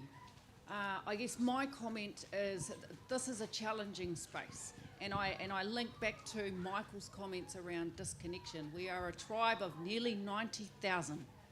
We do not have the full resources to be able to support well 90,000, and so we do need to. I guess there's the questions for all of us are what each can we do to help lift. Because Te Rūnanga o Ngāi Tahu is not going to be able to do everything. We actually need to play as a team of 90,000. But I hear the challenge around the taurahiri and the budget and the amount of money to travel. I guess the question is, with the whānau of 1,500 in Tauranga Moana, collectively, what are you able to do together? And I guess what can we do as Tarahere across, because we've been asking for Hui to meet for 5 years now, and it hasn't happened, and that's been promised to us. We've been asking for support from Tront, and we get great support from Whakapapa. Patsy is amazing, but generally it's not happening. And how do we get support? Because the work we do is really strong. We have really strong connections in Tauranga. But when Ngā Tahu comes up to our rohi, they don't even tell us that they're in the area. They don't even connect with us.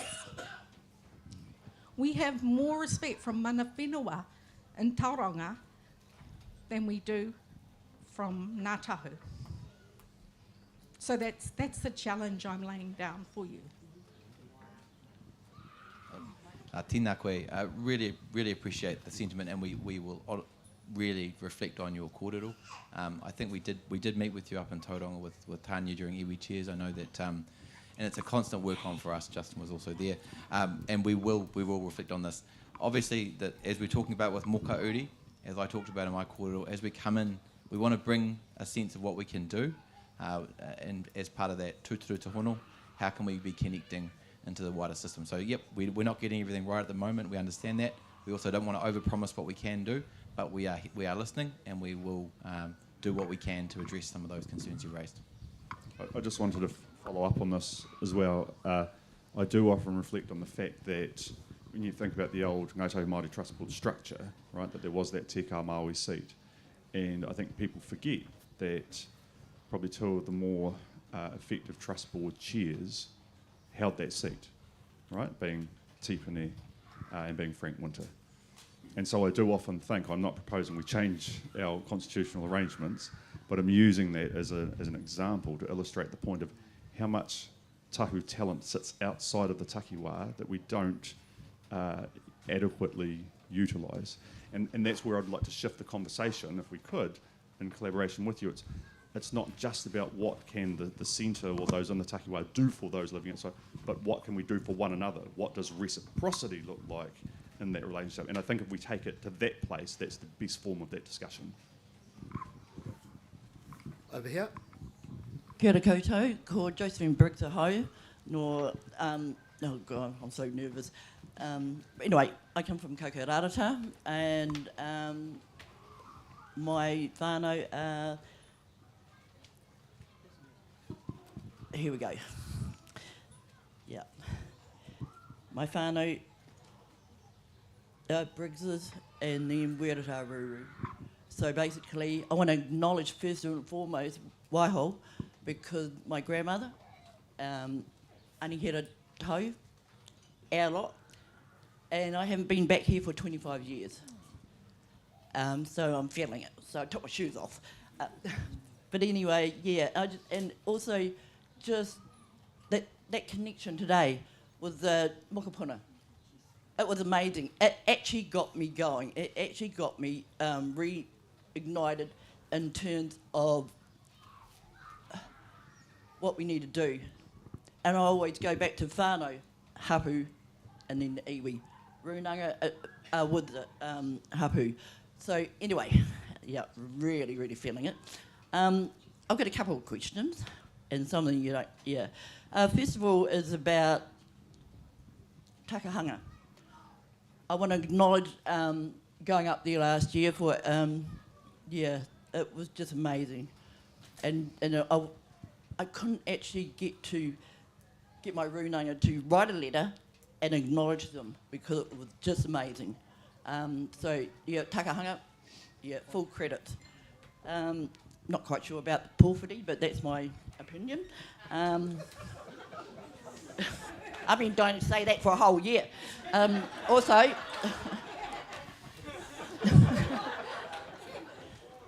whairawa.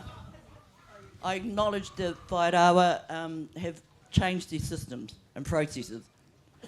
Yeah, a long story about that one too, but it's really good. However, with that, in terms of connecting in again, I'm having trouble. And I thought, I'm not ringing back up again, ever, because I was at it last year. So what's happening for me is I can't log it. When I log in, I have no balance. It just does not come up. So yeah, I'm just putting that out there. What else? And just, yeah, also about the stalls here for whānau. You know, we talk about connection. My daughter couldn't come up here because she just couldn't afford to actually fund petrol, travel, to be here for her, you know. It's all about, we're talking about whānau, hapu, iwi. So, hello. So it's just quite interesting. My niece is here, and she said, oh, I'm going to just do it. Some people can, well, yeah, and some can't. So we need to look at that. Oh, whoa. And, yeah, I also want to talk about navigators. Because I've already heard this before. And, hey, people, they're out there. And everyone's saying, you know, it's government agencies, blah, blah, blah. That's why Māori have to stand up and start doing it for ourselves. And it starts from back home. So with the mokopuna that we're talking about being here in Waihao, and over home in Hui-ā-Tau, it was always a hall. Always. It was community. And within that community, and we were very small, was only about 3 or 4 whānau that remained. And one is our own. So, and we struggle. We struggle in terms of just trying to get our people, our kids, our mokopuna back, and also the dynamics around what we do. So, yeah. So, yeah, kia ora. Kia ora whaia. Hey, look, thank you very much for your kōrero. Actually, Kendall, who's sitting right next to you there, she is in charge of whairawa. And so I'd like you to pick up a kōrero with her and just answer any pātai, and we'll address some of those things if we can. So kia ora rā. I just wanted to say that the pōwhiri at Kaikoura was the best pōwhiri I've ever been to. Just put it out there. Ora rā.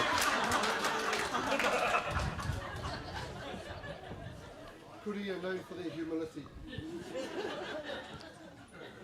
Pātai. Auntie Rānui down the back.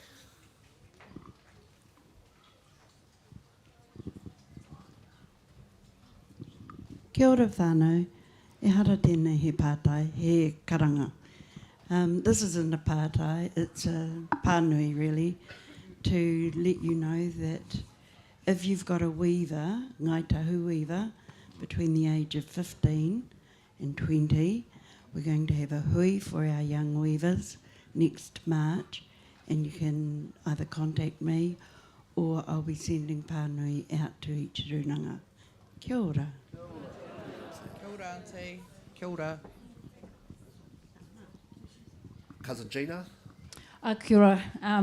Ko Gina Lee Duncan tōku wengwa te no koukou rarata aho. Just a question, what is Ngāi Tahu's take on the GE and GM legislation, please, and how are we moving that forward within the government realms of today?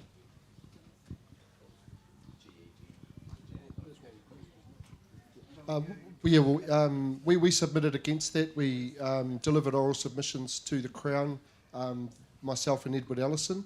But in terms of follow-up with I don't think we've had any. We've delivered our submission and the Crown's working away, I think, beyond the and that's what I was really alluding to in my earlier kōrero. We're getting nothing but lip service from the Crown. We do go and engage with the ministers, and we often have really good dialogue, and they'll tell us how they understand and they're hearing us. You walk out of the office and their officials are cutting our lunch. And so we're getting two different messages out of the Crown. So in those ministerial engagements, they are seemingly positive. But there's no action, there's no follow-up. And I think that's been the same through the submission process for these bills. So I think the answer is nothing, to be fair. We've had no engagement. And often when we do reach out to have engagement, it falls on deaf ears. Just to give you a context, Gina, on how full the dance card is for the Parliament. They're proposing to introduce hundreds more pieces of legislation next year. So there's just so much happening. And as Justin said a couple of times today, we're just trying to focus. They're trying to kind of keep us off balance, and we just need to keep focused on what are the most important things. I'm not saying it's not important, because of course it is. But we did. Justin and Andy went up for that one. Ka pai, pātai over here. Okay, kia ora anō. Ko au te fan club o Sam Inglet. No Pukataraki, no, ko Katarina Rook still talking. Look, and this is sort of a bit of a commentary and a question. So we, as an iwi, are getting a lot of flack from certain parliamentarians and are getting called out either in the media or on Facebook or other types of platforms. And one of the accusations is that we're not sufficiently interested in our own futures, that we're holding up progress of the nation. And down our way, there's a lot of progress, if you like, going on. So my pātai is this: should we fight it or should we buy it? That's up to mana whenua. So there's quite a few things going on here, right? So we could have a tribal position, a clear tribal position that might go against a Rūnanga position. So if I took mining as an example, we have some of our coast whānau, they're into that, and that's good. That's their rangatiratanga, and we can't cut across that. So where does Ngāi Tahu come in on these situations, because we also can't be cutting across the tino rangatiratanga of our Papatapu Rūnanga and what their aspirations are. So when you have 18 villages with 18 different types of aspirations, an iwi in the middle, a government that's out the gate, everybody's trying to build their regions and what that looks like. But if the Papatapu Rūnanga come to the iwi and go, we really would like your support on this, then that's when we can get behind. But we also don't want to cut the lunches, because this is when that's when we get into trouble by holding positions against our papatipu.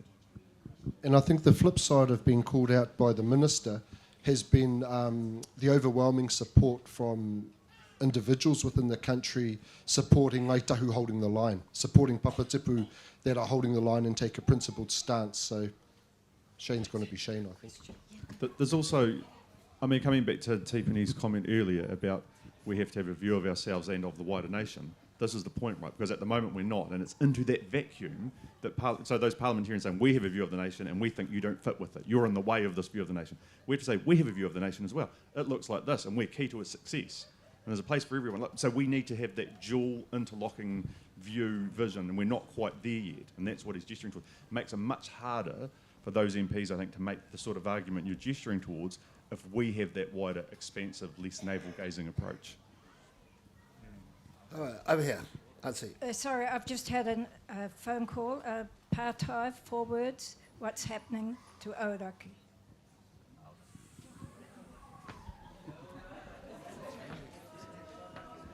It hasn't been taken off the action register. Fiona, he kōrero wau.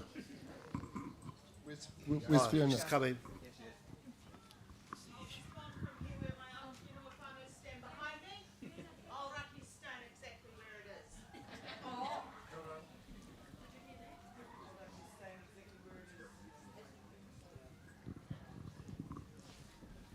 Tori? Tēnā koutou.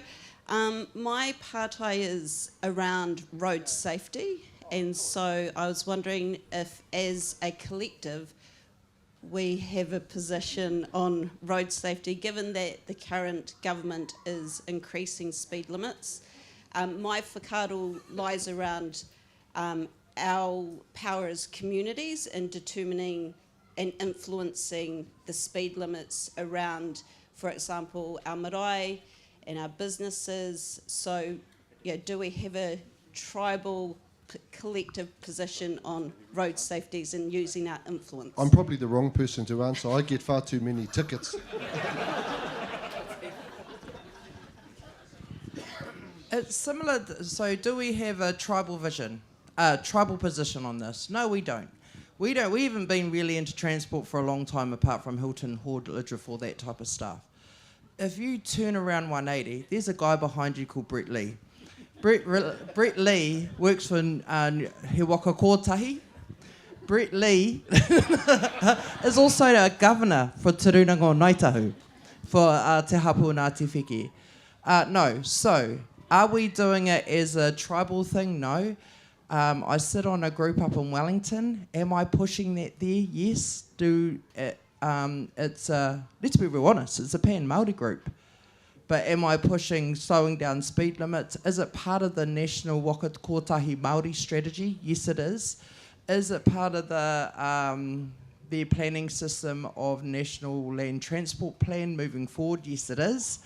But it's probably the engagement that you guys are missing on what the speed limits could look like, because they will change in every area. If I look at Wairua, it took over 18 years to get the slowing down past their road. I think Kelly Barry was going to cut it down and move the sign up the road until He Waka Kotahi come on board. But is it happening? It's just a probably lack of consultation to work with the hapus to see what it looks like. But you've also got a Green Party minister in front of you who's pro-transport, which is Mike Davidson. I've sat in the right place. And my last, just because I've got the microphone, is thinking about the influence we have as a collective in protecting our dark skies. And so throughout all of our businesses, I think there's opportunity to look at our lighting and how we're doing it effectively. And I still have a grand vision that as an iwi, we could be the first to make our takiwā a dark sky nation. So just putting that out there and hoping that those things are considered throughout our practices with our businesses and our collective movement. So that's me. Take that on board, Warwick, Todd. Yeah, kia ora, Tori, and we caught up a couple of weeks ago down at the Dark Sky Project, and I think a really good indication, and we're going back to Hilton Haulage and just saying, do trucks need all of the lights? Like now they've become, I think you called them Christmas trees. Mobile cities, that was it. And so, and you think on one hand they do it, people do it for aesthetics and actually don't understand the disbenefit they're creating in that. And so I think we have quite a lot of presence in different sectors. We should use that to influence outcomes. Ka pai, quick pānui before the next pātai. Tauma Te Rūnanga, Ngāi Te Rua Hiki Hiki, can you please go and meet with Davo? He's just outside on the steps. I think he's getting ready to announce his campaign for Te Taitonga.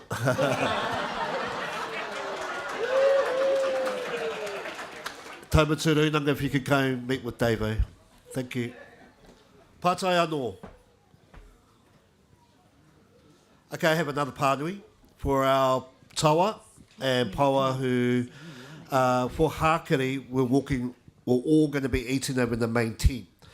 So for our tawa who will find it a little bit hard to walk over there, your vans and cars are already parked out here to take you over. Ka pai, so after the handover of the mauri, please make your way to the cars and they will take you to the kai tent.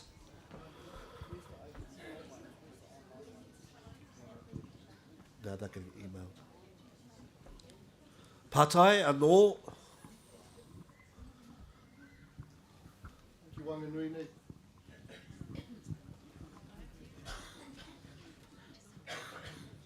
Okay, tēnā koutou. Ko Panda Reihana tōku ingoa. He uri ahau o hoani rawa ko mātakahu. I don't have a pātai as such. I suppose I have a tono. Kia tātou. So, my father is how I whakapapa to Ngāi Tahu. And some of my mokopuna and my niece have come because we want to know how we fit. My father died in 1977 and we had no idea of our connections. And so I put together a research team. Initially there were 12 of us, now there's 6 committed, and we've been doing this for 4 years? 4 years. That's why we're here. I believe, I know we whakapapa to Arowhenua, and I've been there in my tūpuna up there on the wall. I hear we whakapapa here and also to Moeraki, but have no idea how. Awhi mai koa. Kia ora. Tēnā koe. The upoko of Moeraki sitting right in front of you. He may be of some assistance.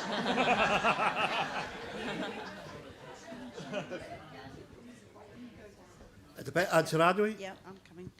Kia ora, this is a pātai. How secure are our data systems? Do we have a special storage or do we send them to a cloud that's owned by somebody else? Kia ora. So we've got 2 data centres, both in New Zealand, that store our data, and both in Te Waipanamu. So that's all of the Ngāi Tahu data is in those 2 data centres. I won't tell you where they are because we're not allowed to say where the data centres are, but they're in Te Waipanamu. We have a whole lot of security systems that are across all of the data. But the way that IT environment's changing, and that you've got to constantly be on top of this because it changes so much, almost daily at the moment.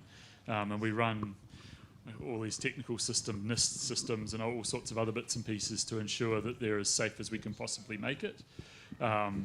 But it will be quite an interesting future. So we don't send it off overseas. It doesn't. It all stays locally in New Zealand at the moment. So that's the key bit. But we're really focused on what's the next stage and impact of AI and all of those sorts of things, which is really topical at the moment. And just to really reiterate, Te Rānui, we understand just how important that is, because we hold some of the most precious information that belongs to each and every one of our whānau. So it's something that Todd and I are constantly thinking about how we can ensure the preservation and protection of our information into the future. Kia ora tātou. Donald Couch, Rapaki. My question's pretty straightforward. Why can I listen to Tahu FM everywhere except in the Littleton Tunnel? Oh, apparently Moiraki as well. Dee Henry's over here somewhere. She'll be able to have a good answer on that one.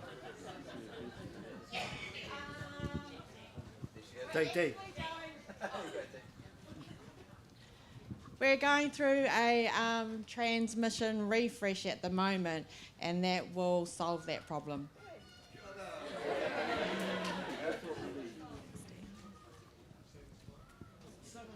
Any more pārtai? We're coming to a close soon. Yeah, one over here. And then one at the back. No. Kia ora, my name's Donna Matahaere Atariki, he uria hau no Wipotiki. I guess one of the things I want to bring up is more kauri and the work that's being done around that. So if that goes out to 2050, I wonder if we have all the data, which is Paul Spoonley, probably the most foremost demographer that we have in New Zealand now. He's telling us that by 2040, only 14% of all New Zealanders will live in the South Island. That's 2040, that's not far off. The majority of them are going to be living around the Lakes District, apparently, according to Spoonley. So I'm just wondering if we're factoring that in. We're going to have the opportunities of having, which come with it, which is less government investment, because there'll be fewer people here. But it also means we have the opportunity to build what we've talked about forever, which is villages. Villages that have their own essential services that look after us, rather than waiting on government to come and build us hospitals and anything else they want to. So my question, I guess, Ben, is around more kauri and whether we're looking at all this data for that. But before you answer that, I just want to give a plug out here. We're a Section 396 looking after children in care.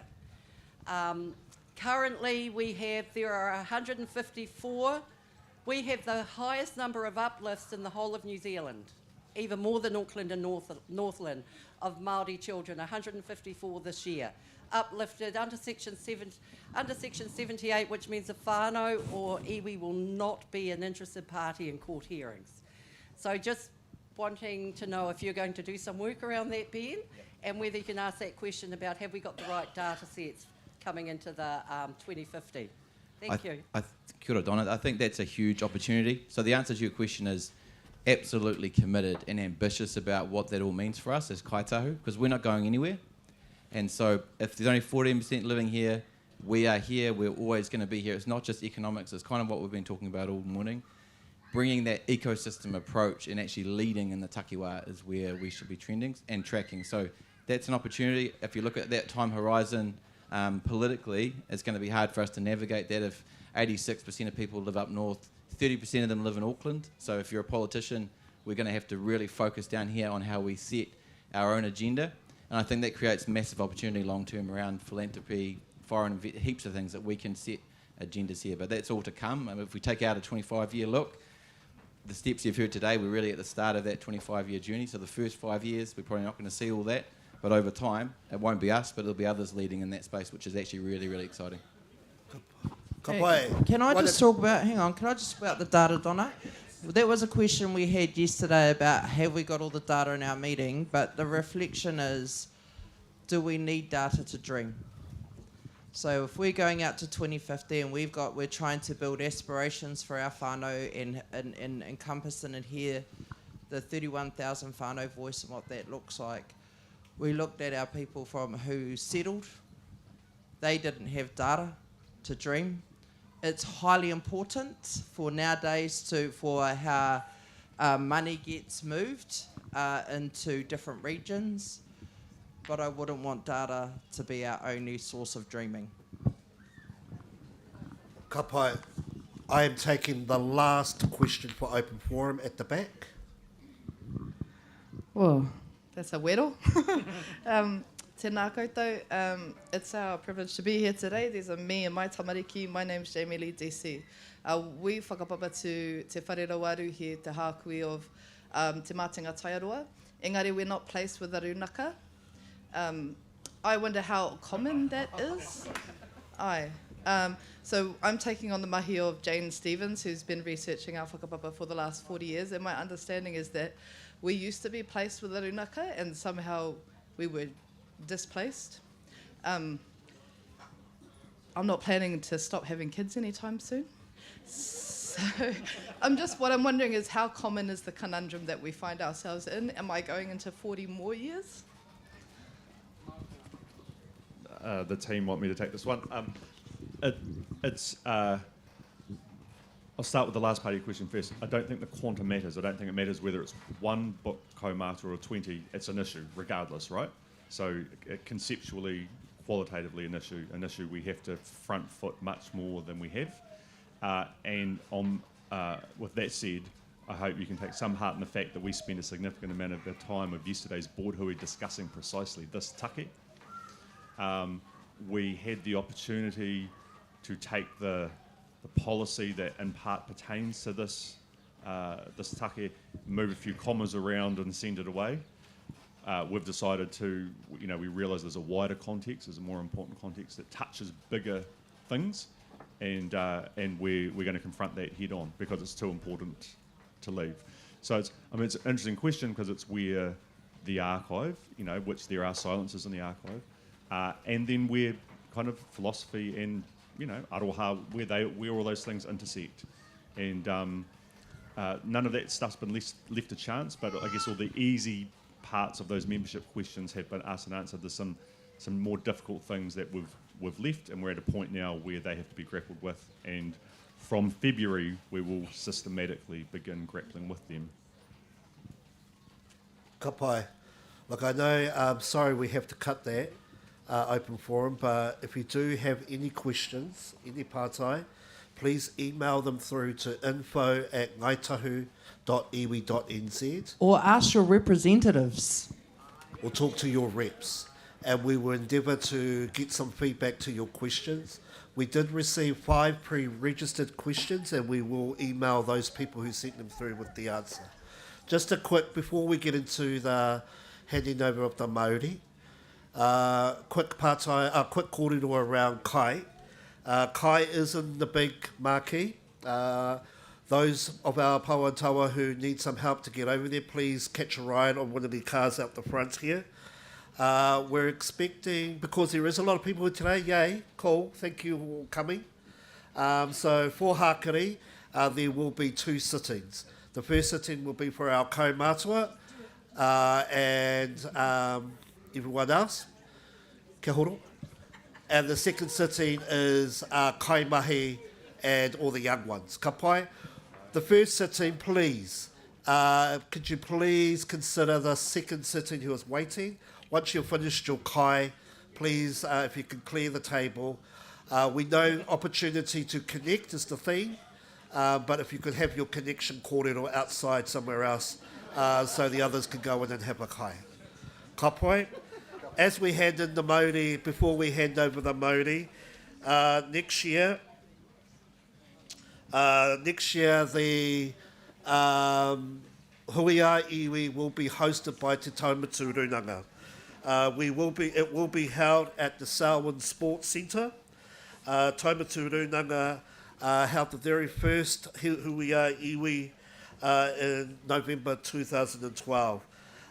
We look forward, Taumatu Rūnanga look forward to welcoming our people, our rahinga, ki runga Ngāi Tuahu Ngāi Te Rua Hiki Hiki me Ngāti Moki. Ki te mai te pūkana maina, hoi. Ka tukuna atu te wā ki a Waihao, ka tukuna te Māori ki Taumatu Rūnanga, Waimuri Tērā, e te wāna, can we please go and enjoy our kai. Tēnā tātou.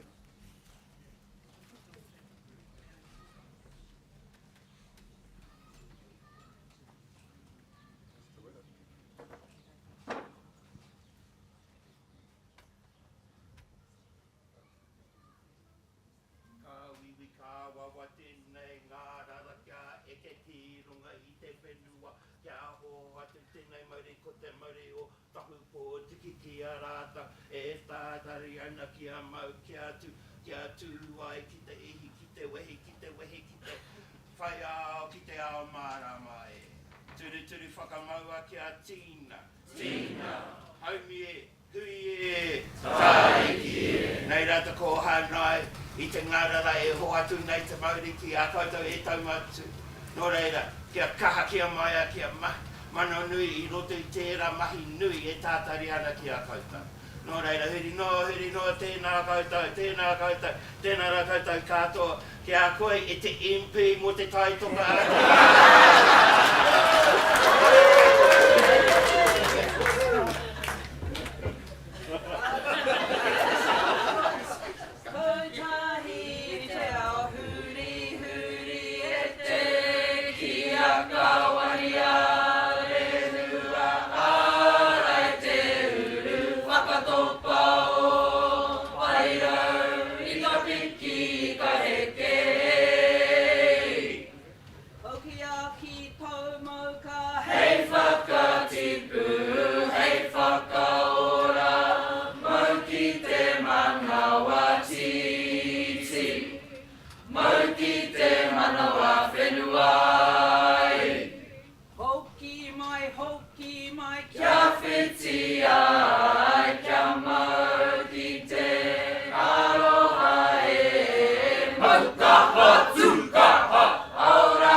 tight now.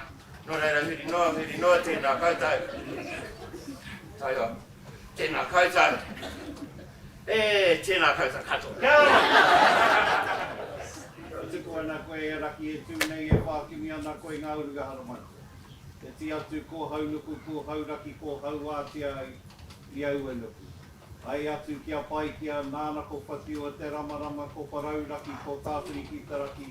Ko raki papa ki a tāne, ko hene mate ore tū mai rā i te raki, i tō āreki tapu i Ngāi Tahu, ti hei. Mau mai, hara mai, ki Ngāi Turua heki heki, ki taumotu, i te rātau. Tēnā koutou, tēnā koutou, tēnā tātou katoa.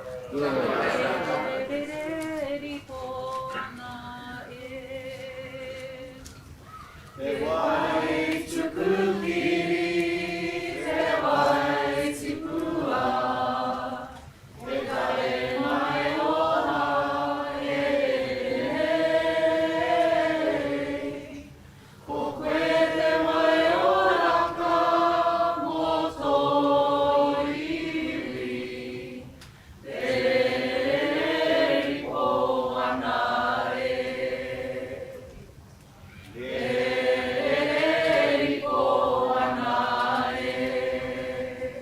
Tēnā tātou.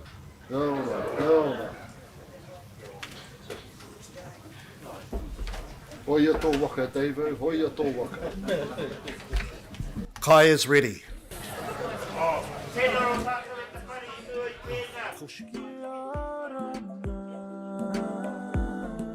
E te are te